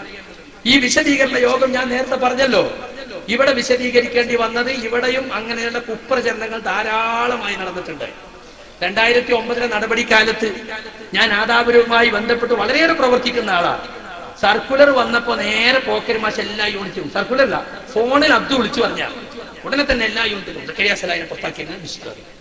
എന്റെ അടുത്ത് വന്ന് എന്റെ വീട്ടിലിരുന്ന് ചായ കുടിച്ച് സന്തോഷത്തില് അൽഫുർഖാന്റെ കാര്യം ചർച്ച ചെയ്യുന്ന ആളാ. നിങ്ങളെ പറ്റി ഇങ്ങനെ കേട്ടല്ലോ എന്ന് എന്നോടൊന്ന് വിളിച്ചു ചോദിച്ചില്ല. നേരെ മൂപ്പര് എല്ലാ യൂണിറ്റിക്കും എന്നിട്ട് പാലക്കാട് അലി വിളിക്കാൻ ഞങ്ങളെ പുറത്താക്കിയെന്നാണ് പോക്കർ മാഷ് വിളിച്ചല്ലോ. അന്ന് മൂപ്പര് പോക്കർ മാഷ് കുറച്ച് ചെയ്തിരാ. ഇപ്പൊ പിന്നെ രണ്ടും സെറ്റായി കേട്ടോ. എന്നോട് ചോദിക്കാതെ മൂപ്പര് എല്ലാവർക്കും അറിയിച്ചു. എന്നിട്ട് 2 ദിവസം കഴിഞ്ഞ് പിൻവലിച്ചു. പിന്നെ രണ്ടാമത് ഫോൺ ചെയ്തു. അപ്പൊ തനിച്ച ഗ്രൂപ്പ് കളിയല്ലേ ഇത്? അത് ആ 2009 മുതൽക്ക് അന്ന് തുടങ്ങിയതാണ് ഈ ഗ്രൂപ്പ് പ്രവർത്തനം ഇവിടെ എന്ന് നിങ്ങൾ മനസ്സിലാക്കണം. ഇവിടെ അൽഫുർഖാന്റെ തുടക്കവും അന്ന് ഞാൻ ആ യോഗങ്ങളിലൊക്കെ പറഞ്ഞതും അതൊന്നും ഇപ്പൊ നമ്മുടെ പറയുന്നില്ല. വേണ്ടി വന്നാൽ ഇനിയൊരു വിശദീകരണം ഉണ്ടെങ്കിൽ നമുക്ക് പറയാം. ഒരുപാട് കാര്യങ്ങൾ പറയാനുണ്ട്. ഏതായിരുന്നാലും സുഹൃത്തുക്കളെ, ഈ ഗ്രൂപ്പ് യോഗങ്ങളുടെ ഉദ്ദേശം എന്താ വെച്ചാൽ മുജാഹിദുകളിൽ ഒരു വിഭാഗം ജിന്നുകളോട് സഹായം തേടലും പ്രാർത്ഥിക്കലും അനുവദനീയമാണെന്ന് വരുത്തി തീർക്കുന്നു, അനുവദനീയമാണെന്ന് പറയുന്നു എന്ന് വരുത്തി തീർക്കലാണ് ഈ ഗ്രൂപ്പ് മീറ്റിങ്ങുകളുടെ ഉദ്ദേശം. ഇപ്പൊ ഹനീഫ ഇവിടെ കാണിച്ചെന്താ? ആളുകളുടെ മുമ്പിൽ ഗത്യന്തരമില്ലാതെ പറഞ്ഞു സക്കരിയ സലാഹിക്ക് പ്രാർത്ഥിക്കാമെന്ന് വാദമില്ല, സഹായം തേടാമെന്ന് വാദമില്ല. പിന്നെന്താ പ്രശ്നം? പിന്നെന്താ മുജാഹിദുകൾക്ക് പണ്ടേ ഉള്ള വാദമല്ലാതെ എന്തെങ്കിലും പുതിയ വാദം സക്കരിയ സലാഹിക്ക് തെളിയിക്കാൻ പറ്റിയോ? പറ്റിയില്ല. പിന്നെ കുറെ ഇപ്പോഴുള്ള വിശദീകരണ യോഗത്തിലെ ക്ലിപ്പ് ഇട്ടിട്ട് പുഴയിൽ വീഴുമ്പോ ജിന്നിനെ വിളിക്കാം, അയ്യപ്പ ശരണെന്ന് വിളിക്കാം എന്നൊക്കെ വരുത്തി തീർത്ത് ആളുകളെ ശിർക്കിലേക്ക് പോയി എന്ന് തെറ്റിദ്ധരിപ്പിക്കാം. ഹനീഫ തന്നെ ഒരു ഗ്രൂപ്പ് മീറ്റിംഗിൽ ജാമ്യയിൽ വെച്ച് പറയുന്നത് കേട്ടോളൂ. ഇനി ഈ തൗഹീദിന്റെ സന്ദേശവും ഏറ്റെടുത്തുകൊണ്ട് ഈ സമൂഹത്തിലേക്ക് നീങ്ങുകയും അത് പഠിപ്പിക്കുകയും ചെയ്യേണ്ടവർ നമ്മളാണ്. അതുകൊണ്ട് തന്നെ ഈ വിഷയം പഠിക്കണം, ഇത് മനസ്സിലാക്കണം, നമ്മുടെ മനസ്സിലുള്ള തെറ്റായ ധാരണ തിരുത്തണം. ജിന്നിനോട് സഹായം തേടുന്നത് അനുവദനീയമാണ് എന്ന് ലോകത്ത് ആര് പറഞ്ഞാലും അള്ളാഹു പറയാത്ത, അള്ളാഹുവിന്റെ റസൂല് പറയാത്ത, വിശുദ്ധ ഖുർആനിന്റെ പിൻബലമില്ലാത്ത, തിരുസുന്നത്തിന്റെ പിൻബലമില്ലാത്ത, ലോകത്ത് കഴിഞ്ഞു പോയ ഒരു പ്രവാചകന്മാരുടെയും മാതൃകയിലില്ലാത്ത ഒരു കാര്യം അനുവദനീയമാണെന്ന് പറയാൻ ഒരാൾക്കും അവകാശമില്ല എന്ന് തിരിച്ചറിയാൻ നമുക്ക് കഴിയണം. ആരവിടെ അനുവദനീയാക്കിയത്? നിഴൽ യുദ്ധമാണ്. ആരും പറഞ്ഞിട്ടില്ല അവിടെ അനുവദനീയാണ്. അനുവദനീയാണെന്ന് പറയുന്ന ഒരു കൂട്ടരിവിടെ നിന്ന് വരുത്തിയിട്ട് ഗ്രൂപ്പ് യോഗത്തിൽ നിഴൽ യുദ്ധം നടത്തുകയാണ്. ഈ വിഷയം പഠിക്കണം. 10 കൊല്ലം 9 കൊല്ലം പറഞ്ഞതെന്താ? ഇത് നമുക്ക് ആവശ്യമില്ലാത്ത വിഷയമാണ്, പഠിക്കേണ്ടതില്ല. ഇപ്പൊ ഇവര് ഗ്രൂപ്പ് കോക്കസ് കൂടിയിട്ട് ഒരു പ്രത്യേക തരം ചില വിഷയങ്ങളൊക്കെ പഠിച്ച് ഓരോ കോക്കസ് വിശദീകരണം ഉണ്ടാക്കിയില്ല. അപ്പൊ എല്ലാവരും പഠിക്കണം ആ കോക്കസ് വിശദീകരണം, മറുത്താരും പറയാൻ പാടില്ല. ജമിയത്തുള്ളമയിലെ ഈ വിശദീകരണത്തിൽ ഈ മൂവർ സംഘമല്ലാതെ വേറെ ആരും ഇല്ലേ? നിങ്ങൾ ആലോചിച്ച് നോക്കൂ. അബ്ദുൽ അക്സുല്ലം ഈ വിശദീകരണം തുടങ്ങുമ്പോൾ സുഖമില്ലാത്ത ആളല്ല. അദ്ദേഹങ്ങൾ കണ്ടോ? സയ്യിദ് മുഹമ്മദ് ഷാഖ് എക്സിക്യൂട്ടീവിലുള്ള ആൾ അദ്ദേഹങ്ങൾ കണ്ടോ? കുഞ്ഞു മുഹമ്മദ് പറപ്പൂർ എക്സിക്യൂട്ടീവിലുള്ള ആൾ അദ്ദേഹങ്ങൾ കണ്ടോ? എന്തേ അവരൊക്കെ ഈ മൂവർ സംഘം മാത്രം പറഞ്ഞാൽ ഇത് സ്വീകരിക്കുള്ളൂ? ഏകകണ്ഠമായ തീരുമാനമാണെങ്കിൽ വിശദീകരിക്കാൻ എന്തിനായി മൂവർ സംഘം? അപ്പൊ സുഹൃത്തുക്കളെ, അതൊരു പ്രത്യേകമായ കോക്കസ് കരുതിക്കൂട്ടി മുജാഹിദ് പ്രസ്ഥാനത്തിന്റെ തൗഹീദിൽ വ്യതിയാനം ഉണ്ടായിട്ടുണ്ട് ഒരു കൂട്ടർക്ക് എന്ന് വരുത്തി തീർക്കുകയാണ്. ഇനിയും കേട്ടോളൂ, തൗഹീദിൽ വെള്ളം ചേർത്തു എന്നാ പറയുന്നത്. ഇരുട്ടത്തൂടെ നടന്നു പോവാൻ, ഒരാൾ ഇരുട്ടിലൂടെ നടന്നു പോവാൻ, അയാളെ കയ്യിൽ വെളിച്ചില്ല, അയാൾ ഒറ്റപ്പെട്ട സ്ഥലത്തെത്തി, സഹായിക്കാൻ വേറെ ആരുമില്ല. അപ്പോഴാ ഒരു ശബ്ദം കേൾക്കുന്നത്.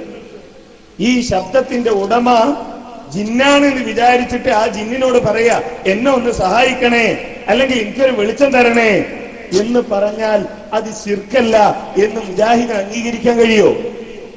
മുജാഹിദുകൾക്ക് അത് അംഗീകരിക്കാൻ കഴിയോ? അത് ശിർക്കാണ് എന്നീ സമൂഹത്തോട് പറയുന്നത് തെറ്റായ ഒരു കാര്യമാണോ? നമ്മൾ ആലോചിക്കേണ്ടതാ. ഈ ശിർക്കാണ് എന്ന് നമ്മൾ ഇക്കാലം വരെ വിശ്വസിച്ച ഒരു സംഗതി ശിർക്കല്ല എന്ന് പറഞ്ഞ് ചില ആളുകൾ രംഗത്ത് വരുമ്പോ ശരി അത് ശിർക്കല്ല എന്ന് പറഞ്ഞു ഒപ്പം കൂടണോ നമ്മൾ? എന്തെന്ത് തിന്മകൾ ഇത് പറയുന്ന ആളുകളുടെ ഭാഗത്തുണ്ടായാലും മുജാഹിദുകളെ സംബന്ധിച്ചിടത്തോളം ഏറ്റവും വലിയ തിന്മ ശിർക്കാണ്. അതാ മുജാഹിദുകൾ മനസ്സിലാക്കിയത്. ഇത് പറയുന്ന ആളുകൾ എത്ര സുന്നത്ത് അംഗീകരിക്കുന്ന ആളുകളായാലും ഞാൻ സലഫിയാണ്, എന്റേതാണ് സലഫിയത്ത് എന്ന് കേരളത്തിലെ ഏറ്റവും ഉയരമുള്ള കെട്ടിടത്തിന് മുകളിൽ കയറി നാഴികക്ക് 40 വട്ടം വിളിച്ചു പറഞ്ഞാലും മുജാഹിദുകൾക്ക് ആ സലഫിയത്തുമായി ബന്ധമില്ല. തൗഹീദില്ലാത്തവന്റെ, തൗഹീദിൽ വെള്ളം കലർന്നവന്റെ സലഫിയത്തിന് എന്ത് സ്ഥാനമാണുള്ളത്?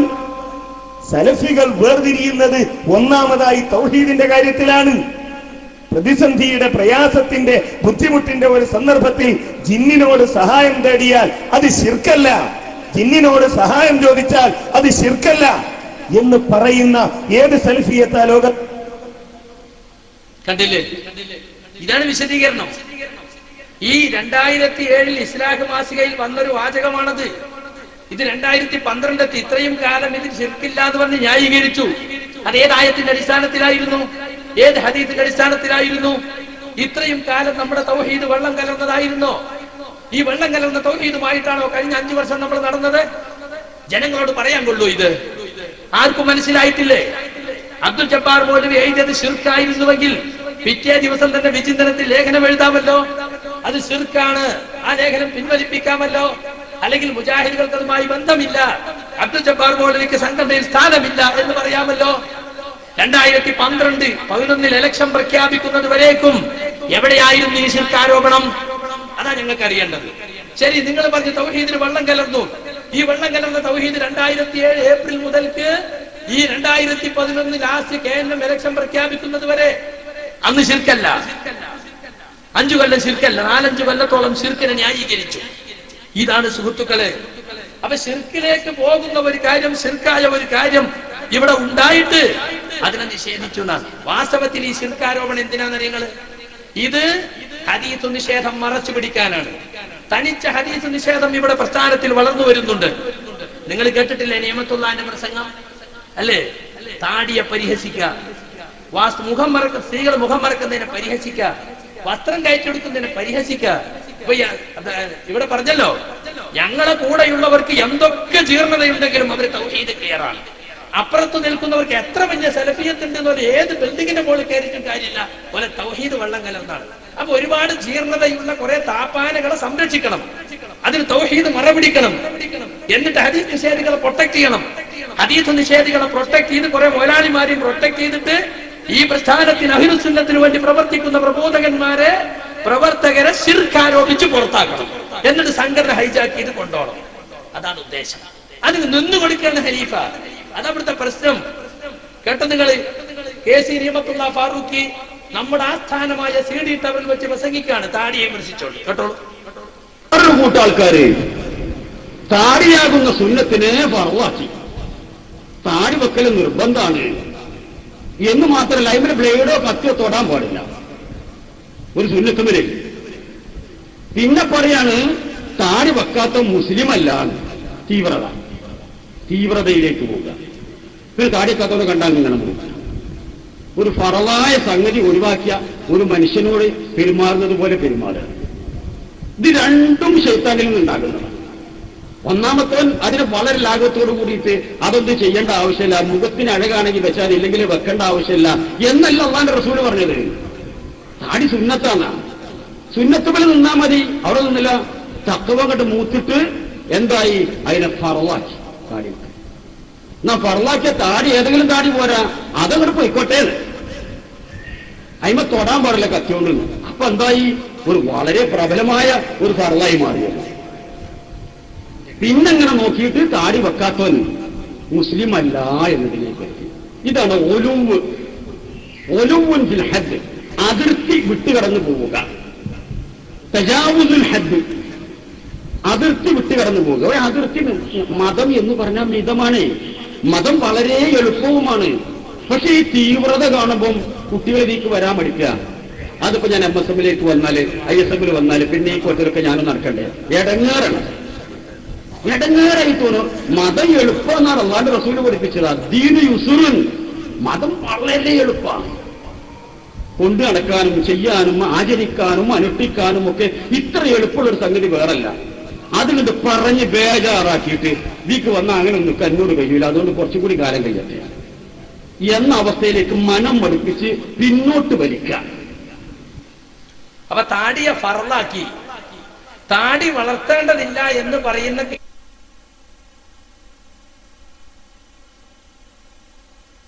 ക്ലീൻ ഷേവുകാരനും പറയുന്നത് രണ്ടും ശൈത്താനിയത്താണ്. സുബ്ഹാനല്ലാഹ്. നിങ്ങൾ കേട്ടുക്കണം അങ്ങനെ ശൈത്താനിയത്ത് മുജാഹിദ് പ്രസ്ഥാനത്തിന്. സുഹൃത്തുക്കളെ, മുജാഹിദ് പ്രസ്ഥാനത്തിന്റെ നേതാക്കന്മാരിൽ എടുത്തു നോക്കി. ഉമർ മൗലവി താടി തൊടാൻ പാടില്ല എന്നുള്ള അഭിപ്രായക്കാരനാണ്. മീശ വെട്ടുക, താടി അതിന്റെ പാട്ടിന് വിടുക. KP മുഹമ്മദ് മൗലവി, KM മൗലവി, ഇവരൊക്കെ താടി തീരെ തൊടാൻ പാടില്ല എന്നുള്ള അഭിപ്രായക്കാരാണ്. ലോക സലഫി പണ്ഡിതന്മാർ വലിയൊരു വിഭാഗം പറയുന്നത്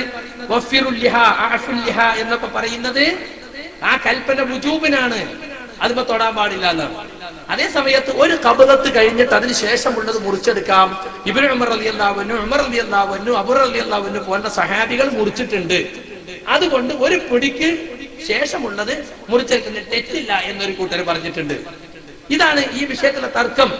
പക്ഷെ താടി വളർത്തുന്നത്, താടി നീട്ടണമെന്ന് പറയുന്നത് ഗുലുവാണ്, അതിരുവിടലാണ്, തീവ്രതയാണ്. കണ്ടോ ഇതെന്തിനാ? ഇപ്പൊ ചെറുപ്പക്കാരായ ആളുകളൊക്കെ താടി വളർത്താൻ തുടങ്ങി, വസ്ത്രം കയറ്റി കൊടുക്കാൻ തുടങ്ങി. അവരൊക്കെ പ്രശംസിക്കുന്നതിന് പകരം ഇടങ്ങേറാണിത്, ഇടങ്ങേറാണ്, ആരുതൊക്കെ വരൂല, MSMക്ക് വരൂല, ISMക്ക് വരൂല, ഇതൊക്കെ ഇടങ്ങേറാണ്. അപ്പൊ പഠിച്ചാലും വേണ്ടില്ല, ക്ലീശേവായാലും വേണ്ടില്ല, MSMൽ ISM മെമ്പർഷിപ്പ് എടുത്താൽ മതി എന്ന് പറയൽ തുടങ്ങണം. ചങ്ങരംകുളം സമ്മേളനം കഴിച്ചിട്ട് ടാഗോർ ഹാളിൽ മീറ്റിംഗ് വെച്ച് അബ്ദുറഹ്മാൻ സൽഫി പ്രസംഗിക്കാണ്. താടി പഠിച്ചവരെയും തുണി നിലത്ത് അയക്കുന്നവരെയൊക്കെ ഉൾക്കൊള്ളാൻ നമുക്ക് സാധിക്കണം. പല പറഞ്ഞു നന്നാക്കണം എന്നല്ല, പല പൈസ നമുക്ക് കിട്ടണം. അതുകൊണ്ട് അവരൊക്കെ ഉൾക്കൊള്ളാൻ നമ്മൾ പഠിക്കണം എന്നാ. അപ്പൊ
സുഹൃത്തുക്കളെ, നിങ്ങൾക്ക് കിട്ടിയ നോട്ടീസ് നിങ്ങൾ കയ്യിൽ വെക്കുക, പിന്നീട് വായിക്കുക, നിങ്ങൾ മറ്റുള്ളവർക്ക് അത് എത്തിച്ചു കൊടുക്കുക. അപ്പൊ താടിയെ സംബന്ധിച്ച് താടി നീട്ടുന്നത് ഗുലുവാണ്, അതിര് കവിയലാണ്. അതിര് കവിയൽ കുഫറല്ലേ സുഹൃത്തുക്കളെ? ഇയ്യാക്കുമ്പൽ ഗുലുവ, നിങ്ങൾ ഗുലുവിനെ സൂക്ഷിക്കണം. ഫൈനൽ ഗുലുവ ഹലകമൻകാന തബ്ലക്കും, ഗുലുവിനാണ് നിങ്ങളെ മുമ്പുള്ളവരെ നശിപ്പിച്ചത് എന്നാണ് ഇസ്ലാഹി പ്രസ്ഥാനം ഹദീസിലൂടെ ജനങ്ങളെ പഠിപ്പിച്ചിട്ടുള്ളത്. നിങ്ങൾ നോക്കൂ, KNM-ന്റെ അസിസ്റ്റന്റ് സെക്രട്ടറിയും അതുപോലെ KJ-ന്റെ അസിസ്റ്റന്റ് സെക്രട്ടറി അബ്ദുറഹ്മാൻ സലഫി, അദ്ദേഹത്തിന്റെ താടി 1 ഇഞ്ച് പോലും വലുപ്പമില്ലാതായപ്പോ ഒരു പ്രവർത്തകൻ ചോദിച്ചു, അല്ല സർ, എന്താ നിങ്ങളെ താടി ഇങ്ങനെ ആയിപ്പോയത്? ഞാനൊരു ഇന്റർനാഷണൽ പാസഞ്ചറാണ്, ധാരാളമായി വിദേശയാത്ര ചെയ്യുന്ന ആളാണ്. എങ്ങനെയുണ്ട്? ഇവിടെ ധാരാളം വിദേശയാത്ര ചെയ്യുന്ന എത്ര ആളുണ്ട്? ഹുസൈൻ സലഫിക്ക് പാസ്പോർട്ട് സ്ഥലമല്ല, ജംബോ പാസ്പോർട്ട് എടുത്തിക്കുക. എപ്പോഴും എന്നാ അദ്ദേഹത്തിന് താടി ചുരുക്കിയിട്ടുണ്ടാ? PN അബ്ദുൽ ലത്തീഫ് മദനി എത്രയോ വർഷങ്ങളായിട്ട് കുവൈത്തിലാണ്, അദ്ദേഹം താടി നീട്ടിയ ആളാണ്. മുഹിയുദ്ദീൻ ഉമരി എത്രയോ വർഷങ്ങളായിട്ട് ബഹ്റൈനിലായിരുന്നു. സുഹൈർ ചുങ്കത്ര എത്രയോ വിദേശയാത്ര നടത്തുന്ന ആളാണ്. ഇക്കഴിഞ്ഞ 10 കൊല്ലത്തിനിടയിൽ ഒരു കൊല്ലത്തിൽ 2 or 3 വിദേശയാത്ര നടത്താത്ത ഒരു കൊല്ലം എനിക്കും കഴിഞ്ഞു പോയിട്ടില്ല. ഞാൻ താടി നീട്ടിയ ആളാണ്. അപ്പൊ സുഹൃത്തുക്കളെ, ഇതൊരു പ്രത്യേക തരത്തിലുള്ള ആളുകളെ ഇപ്പൊ മുജാഹിദ് പ്രസ്ഥാനത്തിൽ കൊണ്ടുവരിക. ഇപ്പോ ഇയാളെ ഈ നിയമത്തുള്ള CD ടവർ വെച്ച് പ്രസംഗിക്ക, KP ഒക്കെ ഉള്ള കാലത്താണെങ്കിൽ അവരൊക്കെ മനം മടുപ്പിച്ച് പിന്നോട്ട് വലിക്കുന്ന മടവൂരികൾ കൊണ്ടുവന്നു, പിന്നോട്ട് വലിക്കുന്ന ചിന്താധാര അതിന് പോന്നാണല്ലോ, വണ്ടിയർക്കൂറും കൊണ്ട് ഇങ്ങോട്ട് ചാടിയാണല്ലോ. ആ മനസ്ഥിതി ഇപ്പോഴും മാറിയിട്ടില്ല. കണ്ടങ്ങളെ, അപ്പൊ താടി ഒരാൾ വെക്കുന്നില്ല, ഒരാൾ ക്ലീൻ ചെയ്യുവാണെങ്കിൽ അത് അയാൾ പഠിച്ചോട്ടേക്കോട്ടെ, അയാൾ മുജാഹിദ് പ്രസ്ഥാനത്തിന് മെമ്പർഷിപ്പ് കൊടുക്കണ്ടെന്ന് നമ്മൾ പറഞ്ഞിട്ടില്ല. പക്ഷെ താടിയെ പരിഹസിക്കുക, താടി വളർത്തിയോലെ പുച്ഛിക്കുക, കുറെ താടിക്കാര്. ഇപ്പൊ KNM-മാരാ പറയുന്നത്, പണ്ട് മടവൂരികളാ പറഞ്ഞിരുന്നത്, ഇപ്പൊ ഈ നവ മടവൂരികൾ പറയാണ് കുറച്ച് താടിക്കാര്. അപ്പൊ സുഹൃത്തുക്കളെ, താടി വെക്കുന്ന ചെറുപ്പക്കാരെ പ്രോത്സാഹിപ്പിക്കാൻ വേണ്ടത്.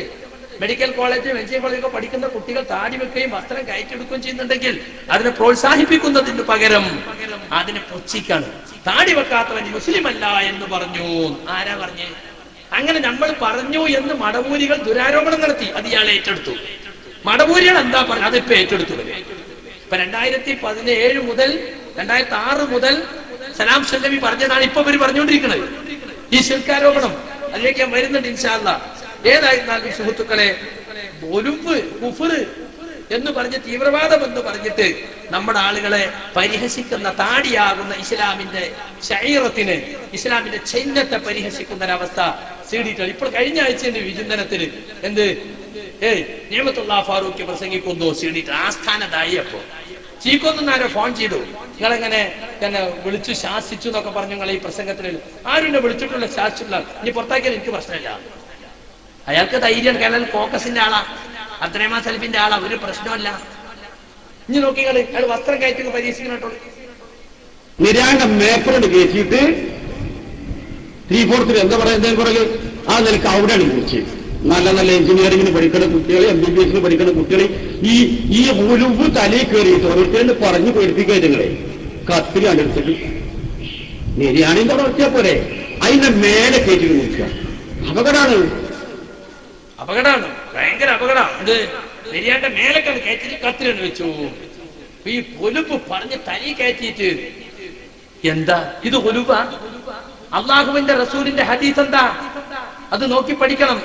നബി പറഞ്ഞു, ഇസ്റത്തുൽ മുഅ്മിൻ ഇലാ അൻസാഫി സാഖൈ, ഒരു മുഅ്മിനിന്റെ തുണിയുടെ അതിർത്തി അവന്റെ കണങ്കാലിന്റെ മധ്യത്തിലാണ്, മുട്ടുകാലിന്റെയും നെരിയാണിന്റെയും നടുക്ക്.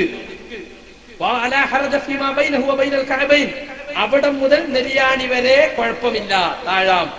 എന്നാൽ മാ അസ്ഫലൽ കഅബൈനി ഫഹുവ ഫിന്നാർ, നെരിയാണിക്ക് താഴെ പോയാൽ അത് നരകത്തിലാണ്. ഈ ഹദീസ് ഞാൻ പലർത്തും ഉദ്ധരിച്ചു. ഇയാൾ അപകടം എന്ന് പറഞ്ഞ റസൂലുള്ളാഹിന്റെ ഹദീസിൽ പറഞ്ഞ കാര്യത്തെ അപകടം എന്ന് പറഞ്ഞത്. ഇയാൾ ബർമൂഡ എടുത്ത ആളെ കുറ്റം പറഞ്ഞോ? കുറ്റം പറഞ്ഞില്ല, കാരണം അത് മൂത്രയിച്ച കൈകാത്ത പാശ്ചാത്യം കൊണ്ടുവന്നതാ, അതിന് കുഴപ്പമില്ല. അള്ളാഹിന്റെ റസൂല് പറഞ്ഞതാ, വസ്ത്രം കയറ്റി കൊടുത്താൽ. മുഹമ്മദ് മുസ്തഫ സല്ലല്ലാഹു അലൈഹി വസല്ലം സഹാബികളിൽ പ്രമുഖനായ അബ്ദുല്ലാഹി ഇബ്നു ഉമർ റളിയല്ലാഹു അൻഹു നടന്നു പോവാണ്. അദ്ദേഹത്തിന്റെ തുണി അല്പം താഴ്ന്നിട്ടുണ്ട് അറിയാതെ. നബി അദ്ദേഹത്തിന്റെ പേര് വിളിച്ചിട്ടുണ്ട്, യാ അബ്ദുല്ലാഹ് ഇർഫഅ ഇസാറക്, തുണി കയറ്റി കൊടുക്കുക. അബ്ദുല്ലാഹ്, ഞാൻ കയറ്റി കൊടുത്തു. ഇനിയും കയറ്റി കൊടുക്കുക. അപ്പൊ കേട്ടു നിന്ന ഒരാളെ വെച്ച് എത്ര കയറ്റുണ്ട്? ഇലാ നിസ്ഫി സാഖ്, കണങ്കാലിന്റെ മധ്യം വരെ. അതാണ് റസൂലുള്ളാഹി പഠിപ്പിച്ചിട്ടുള്ളത്. അപ്പൊ സുഹൃത്തുക്കളെ, ഇത് പല സ്ഥലത്തും പറഞ്ഞിട്ടും മറുപടിയില്ല. ഇനി കണ്ടോ, സ്ത്രീകൾ മുഖം മറക്കുന്നതിന് പരിഹസിക്കണേ. ഒരു ചങ്ങായി ഞാൻ കല്ലായിക്കാരനാണ്, മറ്റോ ഞാൻ കരിങ്കല്ലായിക്കാരനാണ്. അങ്ങനെ കരിങ്കല്ലായിക്കാരനാണ്, കല്ലായിക്കാരനായ മനസ്സിലായോ? എല്ലാത്തിനും ഒരു പാകുണ്ട്, അതിന്റെ അപ്പുറത്തേക്ക് പോകണ്ട. പണ്ട് സ്ത്രീകളെ വീടിന്റെ ഉള്ളിൽ ഇരുത്തണം എന്ന് പറഞ്ഞ ആൾക്കാരെ കളിയാക്കിക്കൊണ്ട് വയലുകൾ നടത്തി, പ്രബോധനം നടത്തി, എന്താക്കിച്ച നമ്മള് നല്ല വനിതാ ഡോക്ടർമാരെയും എഞ്ചിനീയർമാരെയും മാന്യമായി വസ്ത്രം ധരിച്ച് നടക്കുന്ന ഡോക്ടർമാരെയും എഞ്ചിനീയർമാരെയും ഉണ്ടാക്കി നമ്മള് ഇത് വീട്ടിന്റെ ഉള്ളിലിരിക്കണമെന്നേ പറയുന്നത്. ഇപ്പൊ എന്താ വെച്ചാൽ മൂന്ത വരിഞ്ഞ് കിട്ടുക, കുട്ടുംകുറ്റി വരുന്ന മാതിരി പെണ്ണുങ്ങളെ മൂന്ത വരിക, ഇങ്ങോട്ട് പുറത്തിറക്കാതെ ഉള്ളിലിട്ട് പീഡിപ്പിക്കുക. പഠിച്ചോനെ ഒരുപാടത് ഇത് ഐഡന്റിറ്റിയാ. മുഖം എന്ന് പറഞ്ഞ മനുഷ്യന്റെ ഐഡന്റിറ്റിയാ. ഇപ്പൊ എന്റെ ഭാര്യയായിട്ട് ഇയാളങ്ങോട്ട് പോവുക, ഞാൻ അങ്ങനെ നോക്കി എനിക്കറിയോ മൂന്ന് വരി കെട്ടിയാൽ സുഖമായിട്ട് ഇയാൾ കോളം കൊണ്ട് പോവുക. ഇതൊരു മറയായി സ്വീകരിച്ചു. എന്നാളെ കുറിച്ച് കള്ളനെ പിടിച്ചപ്പം ഇവനെന്താ ചെയ്ത് വെച്ചാൽ പർദ്ദറ്റാണ് മുഖം മറിച്ചാണ്ടാ പോയത്. ഇത് ടി വിയിൽ നമ്മൾ കാണണല്ലേ. മുഖം എന്ന് പറഞ്ഞാൽ മനുഷ്യന്റെ ഐഡന്റിറ്റിയാ. ആ മുഖം മറക്കാതെ ഒരു പെണ്ണങ്ങാണ് ഇയാളെ പഠിക്കുക വരും. ഇപ്പൊ അപ്പൊ എനിക്ക് വിഷയം എന്താ പെണ്ണുങ്ങളെ ഒരു കള്ളത്തിയാട്ടോ ഇന്നാളപ്പം പോണേ ഞാനല്ലേ. ഇത് ഖിയാമനാളെ വരെ കുറ്റം കിട്ടും. മൂപ്പര് ടി വിയെ നോക്കലുള്ളൂ, കിതാബ് നോക്കലില്ല. ടി വിയിൽ ഇങ്ങനെ മസാല നോക്കി മൂപ്പർക്ക് എന്താണ് ചിന്തകൾ, അതൊക്കെ മുഖം മറച്ചാല് അത് ഉലുവാണ്, അതൊരു കവിയലാണ്. അപ്പൊ ആദ്യ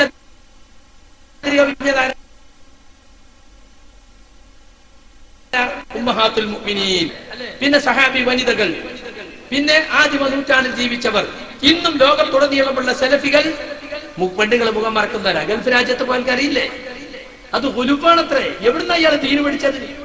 ഉലുബ് തന്നെ കുഫറല്ലേ?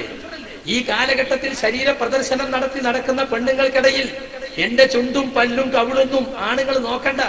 ഒരുപാട് ആളുകൾക്കിടയിലൂടെ ഇടപഴകുന്ന അങ്ങാടി പോയാലും ബസ് പോയാലും സ്കൂളിൽ പോയാലും കോളേജിൽ പോയാലും ആശുപത്രി പോയാലും ഒക്കെ അന്യ ആണുങ്ങൾ കാണും. അപ്പൊ എന്നെ നോക്കി രസിക്കണ്ട എന്ന നിലക്ക് ഒരു പെണ്ണ് മുഖം മറച്ച അവള് പ്രശംസിക്കല്ലേ വേണ്ടത്? ഇയാൾ പറയാ വേറെ ആൾപ്പം പോയാൽ അറിയില്ല, എന്നിട്ട് പിന്നെ മുഖം തുറന്നിട്ട മലപ്പുറത്ത് ആരോട് പോണില്ല. പോകാൻ വിചാരിച്ച പെണ്ണുങ്ങള് അത് പോവില്ലേ?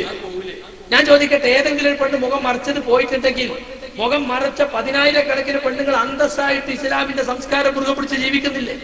അതിനെ പ്രോത്സാഹിപ്പിക്കല്ലേ വേണ്ടെന്ന് പരിഹസിക്കാം. കുട്ടുകുറ്റി വരിഞ്ഞ മാതിരി ഈ കുറ്റി ഉണ്ടാക്കുമ്പോ ഈ കിണ്ണത്തിന്റെ കലത്തിന്റെ മേലെ വെച്ചാൽ പുക പുറത്തു വെക്കാൻ വേണ്ടി ഒന്നിങ്ങനെ കെട്ടും. അതിനോട് പരിഹസിക്കയാണ്. മുഖം ഐഡന്റിറ്റി അല്ലേ? അപ്പൊ അള്ളാന്റെ റസൂലിന് അങ്ങോട്ട് ക്ലാസ് എടുത്ത് കൊടുക്കുക. മുഖം ഐഡന്റിറ്റി അല്ലേ? റസൂലിന് അറിയില്ല ഐഡന്റിറ്റി അല്ലേ? എന്നിട്ട് റസൂൽ ഭാര്യമാരോട് മുഖം മറക്കാൻ പറഞ്ഞത്, സഹാബി എന്തോട് മുഖം മറക്കാൻ പറഞ്ഞത്? അത് വുജൂബാണോ അല്ലേന്ന് മാത്രമേ സലഫികൾക്കിടയിൽ തർക്കമുള്ളൂ. ശേഷം നാസറുദ്ദീൻ അൽബാനി പറഞ്ഞു അത് നിർബന്ധമാണെന്ന് പറയാൻ പറ്റൂല. കാരണം ചിലപ്പോഴൊക്കെ പെണ്ണുങ്ങൾ മുഖം തുറന്നിട്ട് റസൂലുള്ളാഹിന്റെ മുമ്പിൽ വന്നിട്ടുണ്ട്, അവരോട് നബി നിർബന്ധമായി മുഖം മറക്കാൻ പറഞ്ഞിട്ടില്ല. അതാണ്, അത് മാത്രമേ തർക്കമുള്ളൂ. ഉലുവാണെന്ന വാക്ക് അഖലാനി ചിന്താഗതിയാണ്, സലഫികളെ ചിന്താഗതിയല്ല. ഇത്തരത്തിലുള്ള കുറെ ഹദീസ് നിഷേധികളെ പ്രൊട്ടക്ട് ചെയ്യാൻ പന്തലമാൻ സലഫി ചെയ്യുന്നത്. KV ഇളകിയായിരിക്കോ ജിന്നുബാധ ഉണ്ടെന്ന് KJയുടെ ബുക്കിലുള്ളതാ. ജിന്നുബാധ ഉണ്ടെന്ന് ഖുർആനും ഹദീസും ഉദ്ധരിച്ചുകൊണ്ട് തെളിയിക്കുന്നുണ്ട്. പക്ഷേ സമ്മതിക്കോ? സമ്മതിക്കൂല. സിഹിർ ബാധയുണ്ട്, KJയുടെ ബുക്കിലുണ്ട്. സമ്മതിക്കോ? ഈ യോഗം നടത്തുന്നുണ്ട്. ഇപ്പൊ ഈ കോക്കസിന്റെ മീറ്റിംഗ് നടത്തുന്ന എത്ര ആൾ സമ്മതിക്കും ജിന്ന് മനുഷ്യത്തിൽ പ്രവേശിക്കുന്നു, സിഹിർ ബാധ ഉണ്ട് എന്ന്, റുഖിയ ശർഈ ഉണ്ട് എന്ന് അംഗീകരിക്കോ? അപ്പൊ എല്ലാ ഹദീസ് നിഷേധികളെയും പ്രൊട്ടക്ട് ചെയ്യുന്ന ഒരു സംസ്കാരം ഇവിടെ വളർന്നു വന്നു. ഇങ്ങനത്തെ പ്രസംഗങ്ങളെ കുട്ടികൾ എതിർക്കാൻ തുടങ്ങി. അപ്പൊ ആ കുട്ടികളെ ഒതുക്കാൻ അനുഷ്ഠാന തീവ്രതയിലേക്ക് പോകുന്നു കുട്ടികൾ എന്ന് പറഞ്ഞിട്ട് കുട്ടികളെയൊക്കെ മാറ്റി നിർത്താൻ വേണ്ടി ശിർക്കാരോപണം. ഈ ഹദീസ് നിഷേധം മറച്ചു പിടിക്കാനാണ് മടവൂരികൾ യഥാർത്ഥത്തിൽ ശിർക്കാരോപണവുമായി വന്നത്. അതേ ലൈന് തന്നെ അബ്ദുസ്സലാം സ്വല്ലമി കൊണ്ടുവന്ന ഹദീസ് നിഷേധ ചിന്തകൾ അത് മറച്ചു പിടിക്കാൻ ശിർക്കാരോപണം കൊണ്ടുവന്നത് പോലെ ഇവരും കൊണ്ടുവന്നു. നിങ്ങൾ നോക്ക്, പയ്യന്നൂരിൽ വെച്ച് 2011 അബ്ദുറഹ്മാൻ സലഫി പറയാണ്, 2011 ഫെബ്രുവരിയിൽ പറഞ്ഞത് കേട്ടോളി. ജിന്നുകളോട് വിളിച്ചു പ്രാർത്ഥിക്കാമെന്ന് മുജാഹിദുകളിൽ ഒരു വിഭാഗത്തിന് അഭിപ്രായമുണ്ട് എന്ന് നോട്ടീസ് എഴുതി പ്രസംഗിച്ച് നാടുനീളെ നടക്കുന്ന ചില ആളുകളുണ്ട്. അങ്ങനെ ഒരു അഭിപ്രായം മുജാഹിദ് പ്രസ്ഥാനത്തിനില്ല എന്ന് സംശയലേശമന്യേ ഇവിടെ വിശദീകരിച്ചു കഴിഞ്ഞു. ഇനിയും അനാവശ്യമായി അത്തരം ഉദ്ദേശങ്ങൾ വെച്ചുകൊണ്ട് ഒരു പദം എന്ന് പറഞ്ഞ് അത്തരം ദുർവ്യാഖ്യാനങ്ങളുമായി നടക്കേണ്ടതില്ല. 2011 ഫെബ്രുവരി ഗ്രൂപ്പ് മീറ്റിംഗിന്റെ 4 മാസം മുമ്പ് അന്ന് പറഞ്ഞ എന്താ, അങ്ങനെ ഒരാൾ മുജാഹിദുകളിൽ ഇല്ല. ഇവളി പറഞ്ഞെന്താ, സക്കരിയ സലാഹി 6 കൊല്ലായിട്ട് ശിർക്കിലാന്നാ. എന്താ പറഞ്ഞത്? ഒരാളും ഇല്ല. ഞാൻ പ്രസംഗിച്ചടക്കണ കണ്ണൂർ ജില്ല എന്നിട്ടായി പറയണേ. ഞാൻ ഖുത്ബ നടത്തുന്ന തലശ്ശേരിയാണ്. ഇനി കേട്ടോളൂ, നിങ്ങൾ അനസ് 2009 പറഞ്ഞത് കേട്ടോളൂ. തെളിയിച്ചാൽ, അങ്ങനെ ഉണ്ടെന്ന് മടവൂരികൾ ആരോപണം തെളിയിച്ചാൽ നിങ്ങൾക്കെതിരെ ഞാൻ സ്റ്റേജിൽ കയറി സംസാരിക്കൂലെന്നാണ്. ഏതെങ്കിലും ഒരു ഉദ്ധരണി എവിടെയെങ്കിലും കണ്ടാൽ അതെടുത്തുദ്ധരിച്ച് കോട്ടിവാട്ടി അത് ദുർവ്യാഖ്യാനിച്ചുകൊണ്ട് മുജാഹിദുകൾ ജിന്നിനോട് പ്രാർത്ഥിക്കാം എന്ന് പറയുന്നവരാണ് എന്ന് തെറ്റിദ്ധരിപ്പിക്കാൻ ചില ആളുകൾ ബോധപൂർവ്വം ശ്രമിക്കുകയാണ്. 1000 കുതിരശക്തിയോടെ അത്തരം വാദമുന്നയിക്കുന്നവരെ വെല്ലുവിളിക്കുന്നു. മുജാഹിദ് പ്രസ്ഥാനത്തിന്റെ ഏതെങ്കിലും ഒരു പണ്ഡിതൻ, ആ പണ്ഡിതൻ അള്ളയല്ലാത്തവരോട് ജിന്നിനോട് പ്രാർത്ഥിക്കാമെന്ന് പറഞ്ഞൊരു വാചകം കാണിച്ചു തന്നാൽ വ്യക്തിപരമായി ഞാൻ ഇനി ഒരിക്കലും മടവൂരികൾക്കെതിരെ സംസാരിക്കുകയില്ല എന്നീ സമയത്ത് ഉറക്കെ പ്രഖ്യാപിക്കാൻ ഞാൻ ഒരുക്കമാണ്. ഏതായാലും മുഖാമുഖമുള്ളത് നേരത്തെ അറിയിച്ചിട്ടുണ്ട്. ആർക്കെങ്കിലും അങ്ങനെ ഒരു ഉദ്ധരണി തെളിയിക്കാൻ സമർത്ഥിക്കാൻ കഴിയുമെങ്കിൽ ഇവിടെ അവർ സമർത്ഥിച്ചു കൊള്ളണം, പറഞ്ഞുകൊള്ളണം. ഞങ്ങളൊക്കെ അങ്ങ് പോയിട്ട് മുസ്ലിം പ്രസ്ഥാനത്തിലേക്ക് വരുന്ന ചെറിയ കുട്ടികളുണ്ടാവും. അങ്ങനെ കൃത്യമായി വ്യക്തമായി കാര്യങ്ങളൊക്കെ പഠിച്ചറിയണതിന് മുമ്പ് അവരുടെ ചെവിയിൽ കുറുമ്പി അങ്ങനെ കൊണ്ടുപോയി അങ്ങനല്ല ഇങ്ങനല്ലേ എന്ന് ചോദിച്ച് ചിത്രമുണ്ടാക്കാൻ നിൽക്കാതെ കൃത്യമായി അങ്ങനെ മുജാഹിദുകൾ പറഞ്ഞിട്ടുണ്ട്, തെളിയിക്കാൻ ഞങ്ങൾക്ക് കഴിയും, അതിന് തെളിവ് ഞങ്ങൾ ഹാജരാക്കാം എന്ന് ആർക്കെങ്കിലും പറയാൻ കഴിയുമെങ്കിൽ ആരോപണം കൊണ്ട് കാര്യമില്ല, തെളിവ് കൊണ്ടുവരണം. ആ തെളിവ് കൊണ്ടുവന്നാൽ അതിനെ സംബന്ധിച്ച് ഇൻഷാ അല്ലാഹ് ഞാൻ വിശദീകരിച്ചു തരാം. അതന്നെ ഞങ്ങൾക്കും പറയാനുള്ളത്. ആരോപണം കൊണ്ട് കാര്യമില്ല, തെളിവ് കൊണ്ടുവാ. മുജാഹിദുകളിൽ ആർക്കും അങ്ങനെ അഭിപ്രായമില്ല, തെളിവ് കൊണ്ടുവാ. തെളിവ് കൊണ്ടുവരാൻ സാധിച്ചിട്ടില്ല. 2009 പറഞ്ഞു, 2011 പറഞ്ഞു. ഇനി 2011 നവംബറിൽ ഏതാണ്ട് 8-10 മാസം മുമ്പ് ബഹ്റൈനിൽ പോയപ്പോ റഷീദ് കല്ലേരി എന്ന നിങ്ങളെ ജില്ലക്കാരൻ AP സുന്നി അനസിനോട് ചോദിച്ചു. അനസ് മറുപടി ഒന്ന് കേട്ടോളൂ. ബഹുമാന്യനായ സക്കരിയ സലാഹി പറയുന്നത് ജിന്നിനോട് സഹായം ചോദിക്കാൻ പറ്റും എന്നാണ്. അപ്പൊ ഈ ശിർക്ക് ചെയ്യുന്ന ഒരു സക്കരിയ സലാഹി സംഘടന ഉണ്ടായിരിക്കെ തൗഹീദും ശിർക്കും എന്നുള്ള ഒരു ബാനറിൽ നമ്മൾ സംസാരിക്കുന്നതിൽ ഇത്രമാത്രം ഉചിതമുണ്ട് എന്നുള്ളതാണ് എന്റെ അടുത്ത ഒരു ചോദ്യം.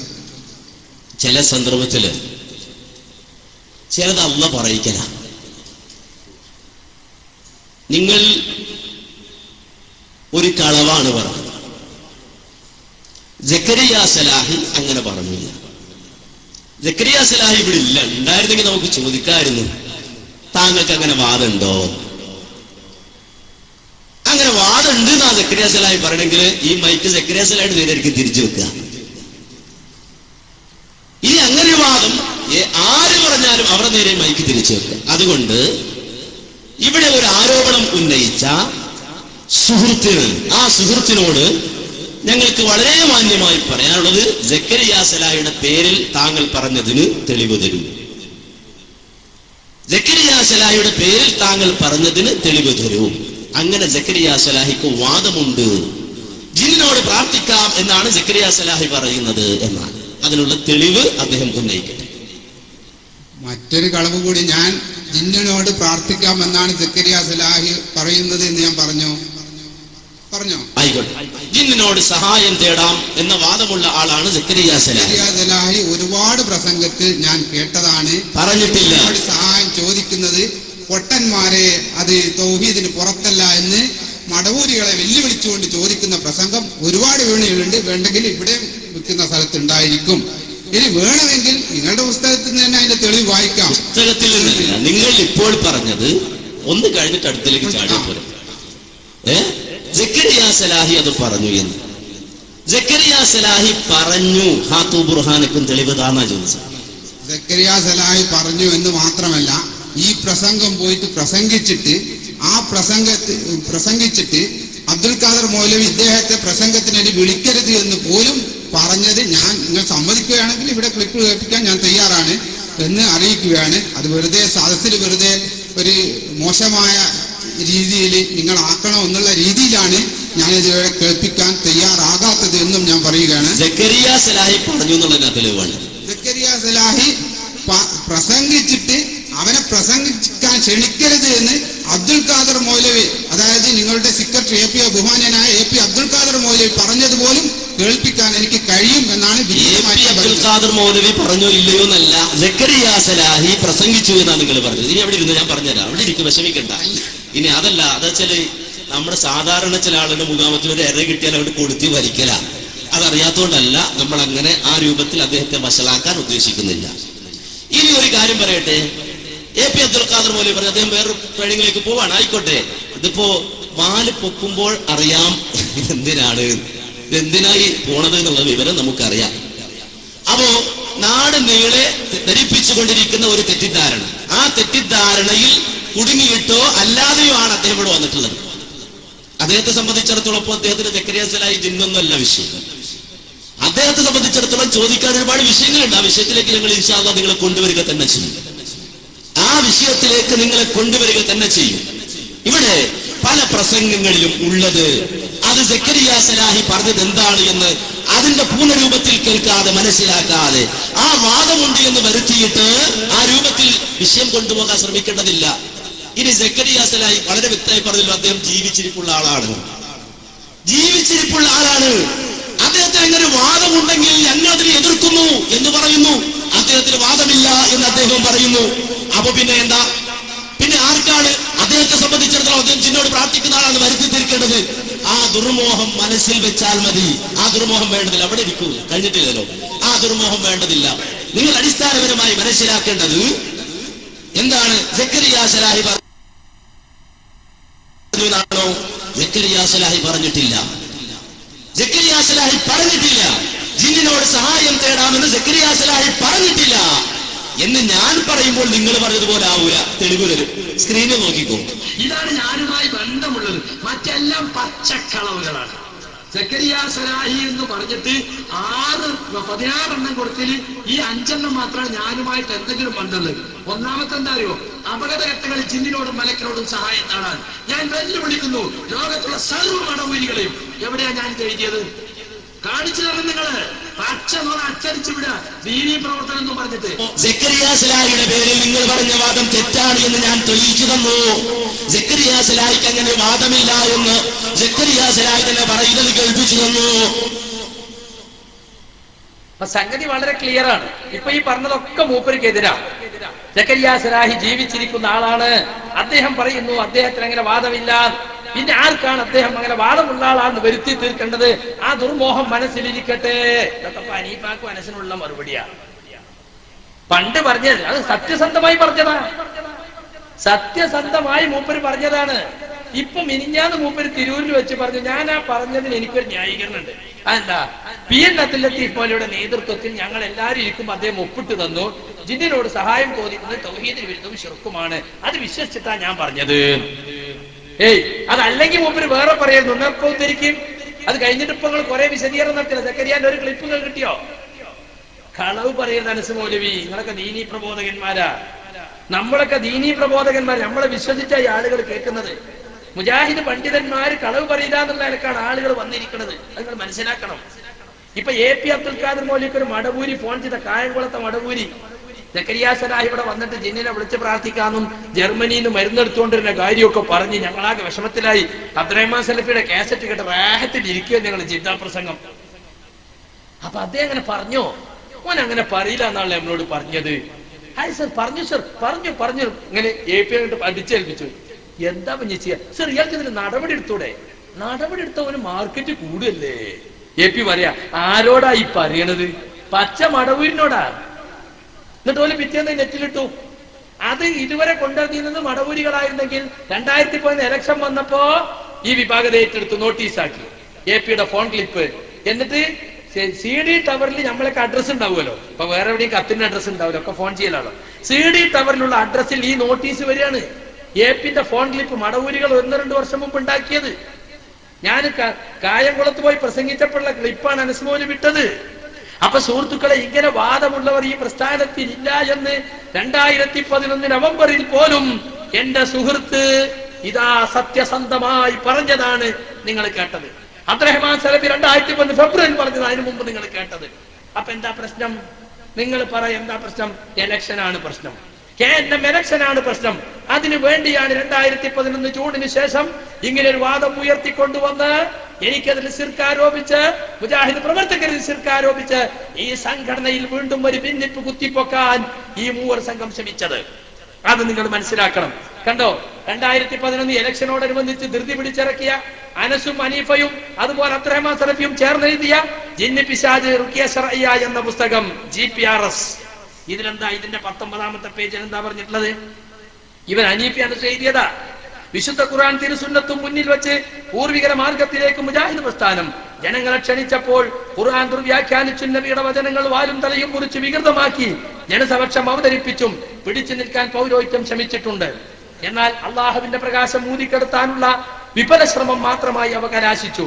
ഇത്തരം ശ്രമങ്ങളുടെ ഒടുവിലത്തെ ഉദാഹരണമാണ് മുജാഹിദുകൾ ജിന്നുകളോട് സഹായം തേടാമെന്ന് വാദിക്കുന്നവരാണെന്ന ആരോപണം.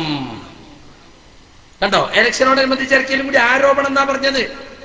അപ്പൊ സുഹൃത്തുക്കളെ, ഇത് ഗ്രൂപ്പ് മീറ്റിംഗിന് ശേഷം വാദം മാറ്റിയതാ. ഈ CD ഇട്ടവർ ഗ്രൂപ്പ് മീറ്റിംഗിനെ പറ്റി കരുവള്ളി പരാതി കൊടുത്തു, മലപ്പുറം ഈസ്റ്റ് ജില്ലാ കമ്മിറ്റി പരാതി കൊടുത്തു. ഗ്രൂപ്പ് മീറ്റിംഗിനെ പറ്റി അന്വേഷിക്കണം. ഇതുവരെ KNM അന്വേഷിച്ചിട്ടില്ല. കാരണം അതിൽ പ്രതി നൂർഷിയും പിന്നെ അതുപോലെ തന്നെ അബ്ദുറഹ്മാൻ സലഫിയാണ്. ഓലെ തൊടാൻ കഴിയോ? ഓലെ ഔദാര്യത്തിലല്ലേ KNM നിലനിൽക്കണം. ഇപ്പോ നോക്കണം നിങ്ങള്. അതിന്റെ ഫലം എന്താ ഉണ്ടായത്? കരുവള്ളിയെ അടുത്ത KNM-ന്റെ തെരഞ്ഞെടുപ്പിൽ പുറത്തിട്ടു. മലപ്പുറം ഈസ്റ്റ് ജില്ലയിൽ നിന്ന് വളരെ ജൂനിയറായ അബ്ദുസമദിനെയും കണ്ണൂർ ജില്ലയിൽ നിന്ന് വളരെ ജൂനിയറായ സുൽഫിഖറിനെ എടുത്തു. പ്രായം ചെന്ന കരുവള്ളി മുഹമ്മദ് മൗലവി എക്സിക്യൂട്ടീവിലില്ല. കാരണം എന്താ? ഗ്രൂപ്പ് മീറ്റിംഗിന് ഇതിന്റെ പരാതി കൊടുത്തു. കണ്ടോ, ഇത് മാത്രല്ല, ഇത് ഈ ഒരു ആശയം പ്രചരിപ്പിക്കാനാണ് സംയുക്ത കൗൺസിലിന്റെ CD പുറത്തുവിട്ടത്. കണ്ടങ്ങള്, ഇതാ ഉഗ്രവാദികൾക്കെതിരെ പടനീക്കം, നവയാഥാസ്ഥികരെ കുറ്റസമ്മതം. ഇതിനാരൊക്കെ ഫോട്ടോ ഉണ്ട് എന്നറിയങ്ങള്? ടീപ്പിന്റെ ഫോട്ടോ കണ്ടോ, അഹമ്മദ് അലി മദനിന്റെ ഫോട്ടോ, പാലത്തിന്റെ ഫോട്ടോ, MMദിന്റെ ഫോട്ടോ, സെലഫിന്റെ ഫോട്ടോ. ഇതൊക്കെ ശബാബിൽ അച്ചടിച്ചു വന്നു. ഈ CD നേരെ പുറത്തിറക്കിയിട്ട് KJയുടെ ചരിത്രത്തിലുണ്ടോ? വീഡിയോ റെക്കോർഡ് ചെയ്തിട്ട് നേരെ വീരാൻകുട്ടി സുല്ലമിക്ക് കൊണ്ടുപോയി കൊടുത്തത് അബ്ദുറഹ്മാൻ സലഫിയുടെ ദൂതനാണെന്ന് KNM-ന് പരാതി കൊടുത്തത് അദ്ദേഹത്തിന്റെ ജ്യേഷ്ഠ സഹോദരനും സംസ്ഥാന കൗൺസിലറുമായ അബ്ദുള്ള സുല്ലമിയാണ്. വല്ല അന്വേഷണം ഉണ്ടായോ? ഉണ്ടായില്ല. ആദ്യം വിളിച്ചു നമ്മളങ്ങനെ റെക്കോർഡ് ചെയ്യാൻ തീരുമാനിച്ചിട്ടില്ലല്ലോ, അങ്ങനെ ഉണ്ടാവില്ലല്ലോ. ഇപ്പൊ പറഞ്ഞെന്തായോ, ഞമ്മക്ക് അകത്ത് വരാനുള്ള പുറത്തു വരാനുള്ള ഒന്നല്ലേ. എന്നാ പിന്നെ കൗൺസിലിൽ കത്ത് കൊണ്ടുവരേണ്ടതാണ്. കത്തില്ലാത്തവരെ പ്രവേശിപ്പിക്കൂല എന്നൊക്കെ പറഞ്ഞിട്ട് എന്തിനാ അവിടെ ഈ നാടകം ഉണ്ടാക്കിയത്? അവിടെ മാനാഞ്ചേരിയിൽ വെച്ച് നടത്തിയാ പോരെ? അപ്പൊ സുഹൃത്തുക്കളെ, ഇതെല്ലാം ചില ദുരുദ്ദേശത്തിന് വേണ്ടിയാണ്. ഇനി ഇപ്പൊ പറഞ്ഞെന്താന്ന് നിങ്ങള്, സക്കരിയ സലാഹി ഒരു ദുർബല ഹദീസ് ചർച്ചക്ക് കൊണ്ടുവന്നു. യാ ഇബാദല്ലാഹ് അയ്നൂനി എന്നൊരു ദുർബല ഹദീസ് ചർച്ചക്ക് കൊണ്ടുവന്ന് ഇവിടെ മുജാഹിദുകൾക്കിടയിൽ പ്രശ്നങ്ങൾ ഉണ്ടാക്കി എന്നാണ്. സുഹൃത്തുക്കളെ, ഞാൻ ചർച്ചക്ക് കൊണ്ടുവന്നതാണോ ഈ ഹദീസ്? ഒരിക്കലുമല്ല. കാരണം മുജാഹിദുകളെ സംബന്ധിച്ചിടത്തോളം മുജാഹിദ് പ്രസ്ഥാനത്തിന്റെ ചരിത്രം അറിയുന്നവർക്കറിയാം ഈ ദഈഫായ ഹദീസ് ഞാൻ കൊണ്ടുവന്നതല്ല എന്ന്. 1 നൂറ്റാണ്ടേ നമ്മുടെ ഈ പ്രസ്ഥാനത്തിന് പ്രായമുള്ളുവെങ്കിലും 1100 കൊല്ലമായി ഈ ഹദീസ് നമ്മുടെ മുമ്പിലുണ്ട്. ഇമാം ബുഖാരിയുടെ ഉസ്താദായ ഇബ്നു അബീ ശൈബയുടെ മുസന്നഫിലുണ്ട്, ഇമാം തബറാനിയുടെ മുഅ്ജമുൽ കബീറിലുണ്ട്, ഇമാം അബൂ യഅലയുടെ മുസ്നദിലുണ്ട്. അതൊക്കെ ഈ അടുത്ത കാലത്തുള്ളതാണോ? അതുപോലെ ഇബ്നു സുന്നിയുടെ അൽ അമലു വൽ ലൈലയിലുണ്ട്, ബൈഹഖിയുടെ അൽ ആദാബിലുണ്ട്. ഇത്തരം ഹദീസ് ഗ്രന്ഥങ്ങളിലൊക്കെ അറിയപ്പെട്ടിട്ടുള്ളതാണിത്. ശൈഖുൽ ഇസ്ലാം ഇബ്നു തൈമിയയുടെ അൽ കലിമു തയ്യിബിലുണ്ട്, ഇമാം ഇബ്നുൽ ഖയ്യിമിന്റെ അൽ വാബിലു സയ്യിബിലുണ്ട്. ഒരു അടിക്കുറിപ്പ് പോലും കൊടുക്കാതെ ഒരു ദിക്റായിട്ട് വിജനപ്രദേശത്ത് വെച്ച് നിങ്ങളെ വാഹനമൃഗം നഷ്ടപ്പെട്ടാൽ യാ ഇബാദല്ലാഹ് യഹ്ബിസു എന്ന് പറഞ്ഞോളൂ എന്നാണ്. ആ വിളിയിൽ ശിർക്കുണ്ടെന്നാ പറയുന്നത്. അപ്പൊ ഇബ്നു തൈമിയക്ക് ആ വിളിയിലെ ശിർക്ക് മനസ്സിലായില്ല, ഇബ്നുൽ ഖയ്യിമിന് മനസ്സിലായില്ല. ഏതെങ്കിലും ഒരു മുഹദ്ദിസോ ഏതെങ്കിലും ഒരു സലഫി പണ്ഡിതനോ യാ ഇബാദല്ലാഹ് എന്ന വിളിയിൽ ശിർക്കുണ്ടെന്ന് പറഞ്ഞിട്ടില്ല. പക്ഷെ നമ്മൾ ആരും അത് വിളിക്കണം എന്ന് പറയുന്നില്ല. നിങ്ങൾക്ക് കിട്ടിയ നോട്ടീസിൽ കാണാം യാ ഇബാദല്ലാഹ് എന്നല്ല വിളിക്കേണ്ടത്, യാ അല്ലാഹ് എന്നാണ് വിളിക്കേണ്ടത്. കാരണം ആ ഹദീസ് ദുർബലമാണ്, അതനുസരിച്ച് അമൽ ചെയ്യാൻ പാടില്ലെന്ന് നമ്മൾ പറഞ്ഞിട്ടുണ്ട്. പക്ഷെ അവരാരും ശിർക്ക് ചെയ്തിട്ടില്ല. ഇമാം അഹ്മദ് ബിൻ ഹംബൽ യാത്രയിൽ വഴിതെറ്റിയപ്പോൾ യാ ഇബാദല്ലാഹ് ദുല്ലൂനി അല തരീഖ് എന്ന് പറഞ്ഞത് നമ്മൾ എടുത്തു ധരിക്കുന്നത് എന്തിനാ? അദ്ദേഹം ചെയ്തത് ശിർക്കല്ല എന്ന് തെളിയിക്കാനാ. അദ്ദേഹത്തിന് ഹദീസ് സഹീഹായി തോന്നി, അദ്ദേഹം അമൽ ചെയ്തു. നമുക്കത് ലൈഫാണെന്ന് മനസ്സിലായി, നമ്മളതനുസരിച്ച് അമൽ ചെയ്യേണ്ടതില്ല. നവവി അത് പ്രവർത്തിച്ചെങ്കിൽ നവവിക്ക് സഹീഹായി തോന്നിയത് കൊണ്ടാണ്. പക്ഷെ നമ്മൾ അവർ ചെയ്തത് ശിർക്കാണെന്ന് പറയണ്ട. അവരെ അനുകരിച്ചുകൊണ്ടത് പ്രവർത്തിക്കണമെന്നും പറയണ്ട. അവർ മഅസൂമിങ്ങളല്ല. അതേസമയം അവർ ശിർക്ക് ചെയ്യാത്തതിന് ശിർക്കാണെന്ന് പ്രഖ്യാപിക്കുകയും വേണ്ട. എത്രയോ കാലമായി ഖുറാഫികൾ എടുത്തു ധരിച്ചിട്ട് ഇതാ അഹ്മദ് ബിൻ ഹംബലിന്റെ ഇസ്തിഗാസ, ഇമാം നബവിയുടെ ഇസ്തിഗാസ എന്നൊക്കെ പറയുമ്പോൾ നമ്മൾ മറുപടി കൊടുത്ത എന്താ? മുസ്ലിയാരെ, നമ്മൾ തമ്മിൽ തർക്കത്തിലുള്ള ഇസ്തിഗാസ അതിലില്ല. ശബ്ദം കേൾക്കുന്ന പരിധിയിലുള്ളവരോട് സംസാരിക്കാണ്. അതല്ല നമ്മൾ തമ്മിൽ തർക്കത്തിലുള്ള ഇസ്തിഗാസ. നമ്മൾ തമ്മിൽ തർക്കത്തിലുള്ളത് എവിടുന്ന് വിളിച്ചാലും എപ്പോൾ വിളിച്ചാലും അത് കേൾക്കുകയും വിളിച്ചവന്റെ വിവരങ്ങൾ അറിയുകയും കാണുകയും കേൾക്കുകയും ചെയ്യും എന്ന വിശ്വാസത്തോടു കൂടി മഹാന്മാരെ വിളിച്ചു പ്രാർത്ഥിക്കൽ, അതാണ് നമ്മൾ തമ്മിൽ തർക്കത്തിലുള്ളത്. അതിന് ഇതിൽ തെളിവില്ല. സുഹൃത്തുക്കളെ, ഈ നിങ്ങൾക്ക് എല്ലാവർക്കും അറിയുന്ന കാര്യമാണ്. ഈ ആരോപണം കൊണ്ടുവന്നത് ആരാ? മുജാഹിദുകൾക്കെതിരെ ശിർക്കാരോപണം കൊണ്ടുവന്നത് ഞാൻ നേരത്തെ പറഞ്ഞ മടവൂർ വിഭാഗമാണ്. 2007 ഇസ്ലാഹ് ഉയർത്തിപ്പിടിച്ചുകൊണ്ട് അലി മദനി പ്രസംഗിക്കുന്നു. അനസ് മുസ്യാർ മറുപടി കൊടുക്കുന്നത് കേട്ടോളൂ. പറഞ്ഞൊരു ആരോപണം എന്താ? കാര്യമായി പറഞ്ഞ വച്ചൊരാരോപണം അത് മറ്റൊന്നല്ല. എന്താ? ജിന്നിനോട് പ്രാർത്ഥിക്കാം എന്നാണ് മുജാഹിദുകൾ പറയുന്നത്. തിരുവനന്തപുരത്തൊരു മുഖാമുഖം നടത്തി. അവിടെ ഈ വാദം ഇങ്ങനെ നാടുകളെ പറഞ്ഞു നടക്കുന്ന പലരും ആ സദസ്സിലുണ്ട്. ഞാൻ ചോദിച്ചു, ഒരു തെളിവ് ജിന്നിനോട് പ്രാർത്ഥിക്കാമെന്ന് മുജാഹിദുകൾ പറഞ്ഞതിന് ഒരു തെളിവിന്റെ അംശം കാണിച്ചു തരാൻ ധൈര്യമുണ്ടെങ്കിൽ എനിക്ക് പറഞ്ഞാണ്. ഒരു തെളിവ് വായിച്ചില്ല. എന്തേ വായിക്കാത്തത്? വായിക്കട്ടെ, ഇങ്ങനെ ആൾക്കാരോട് പറയാ, നിങ്ങൾ സക്കരിയയും ടീമും ഔലിയാക്കളെ വിളിക്കുന്നതിന് പകരം ജിന്നുകളെ വിളിക്കുന്നു. ഞങ്ങൾ കാന്തപുരവും ടീമും ഞങ്ങൾ ഔലിയാക്കളെ വിളിച്ചു. എവിടെ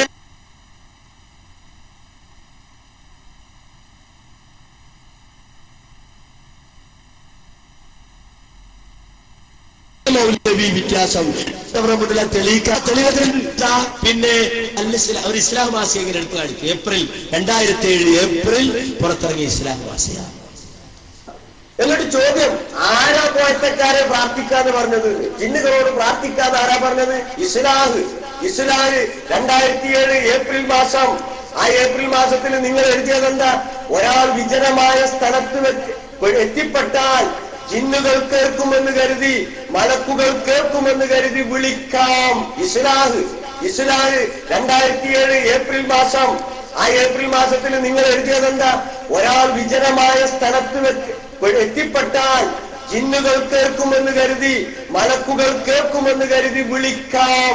അപ്പൊ പ്രാർത്ഥിക്കാമെന്ന് നിങ്ങൾ പറഞ്ഞിട്ടുണ്ട്, നിങ്ങൾ എഴുതിയിട്ടുണ്ട്, നിങ്ങൾ ശിർക്കിലേക്ക് പോയിട്ടുണ്ട്. ഇത് വസ്തുതയാണ്, ഞങ്ങളത് വിശദീകരിച്ചിട്ടുണ്ട്.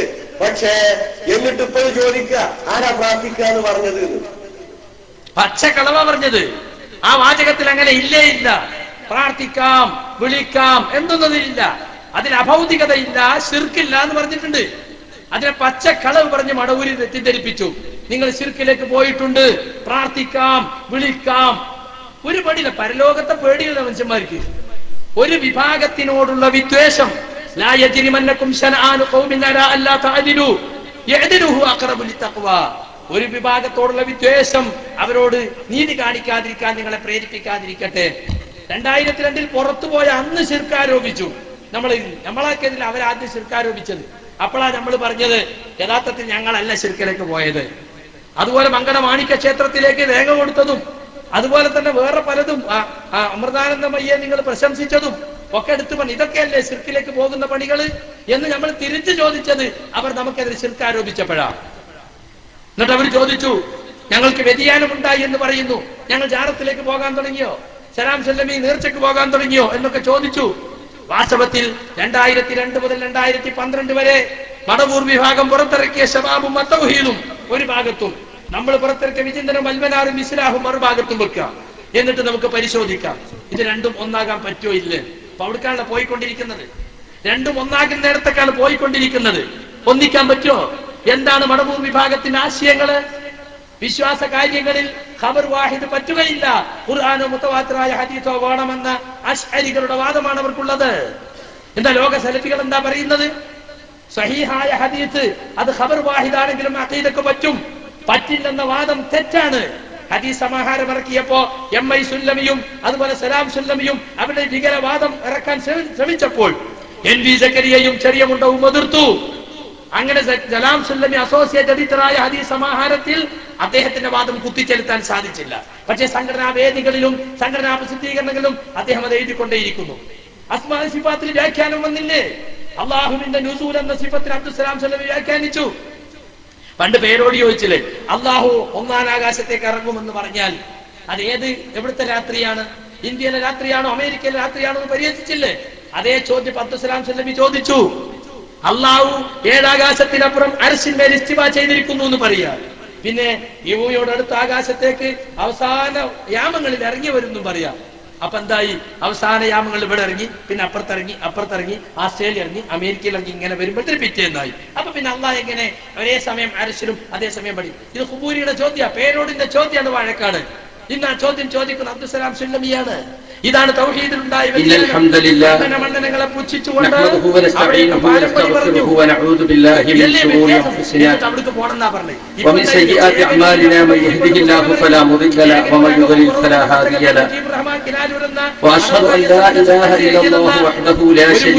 അദ്ദേഹം ഒരു പരിഷ്കർത്താവാണ്. അദ്ദേഹം നവോത്ഥാന നായകന്മാർ പീഡിപ്പിക്കപ്പെട്ടിട്ടുണ്ട്. അതിലൊരു കണ്ണിയാണ് ചേകനൂർ. ചേകനൂരിസത്തിൽ എത്തിയില്ലേ? ചേകനൂരിന്റെ മുജദ്ദിദായും ചേകനൂര് പറയുന്നത് പച്ച കുഫറാണെന്നാണ് ഈ കേരളത്തിലെ മുഴുവൻ മുസ്ലിം സംഘടനകളും പറയുന്നത്. എന്നാൽ അദ്ദേഹം ഒരു പരിഷ്കർത്താവാണ്, നവോത്ഥാന നായകനാണെന്നാണ് മടവൂരികൾ പറയുന്നത്. ആ ആലയിൽ കൊണ്ടുപോയാണ് KNM കെട്ടാൻ ഇപ്പോൾ ആലോചിച്ചുകൊണ്ടിരിക്കുന്നത്.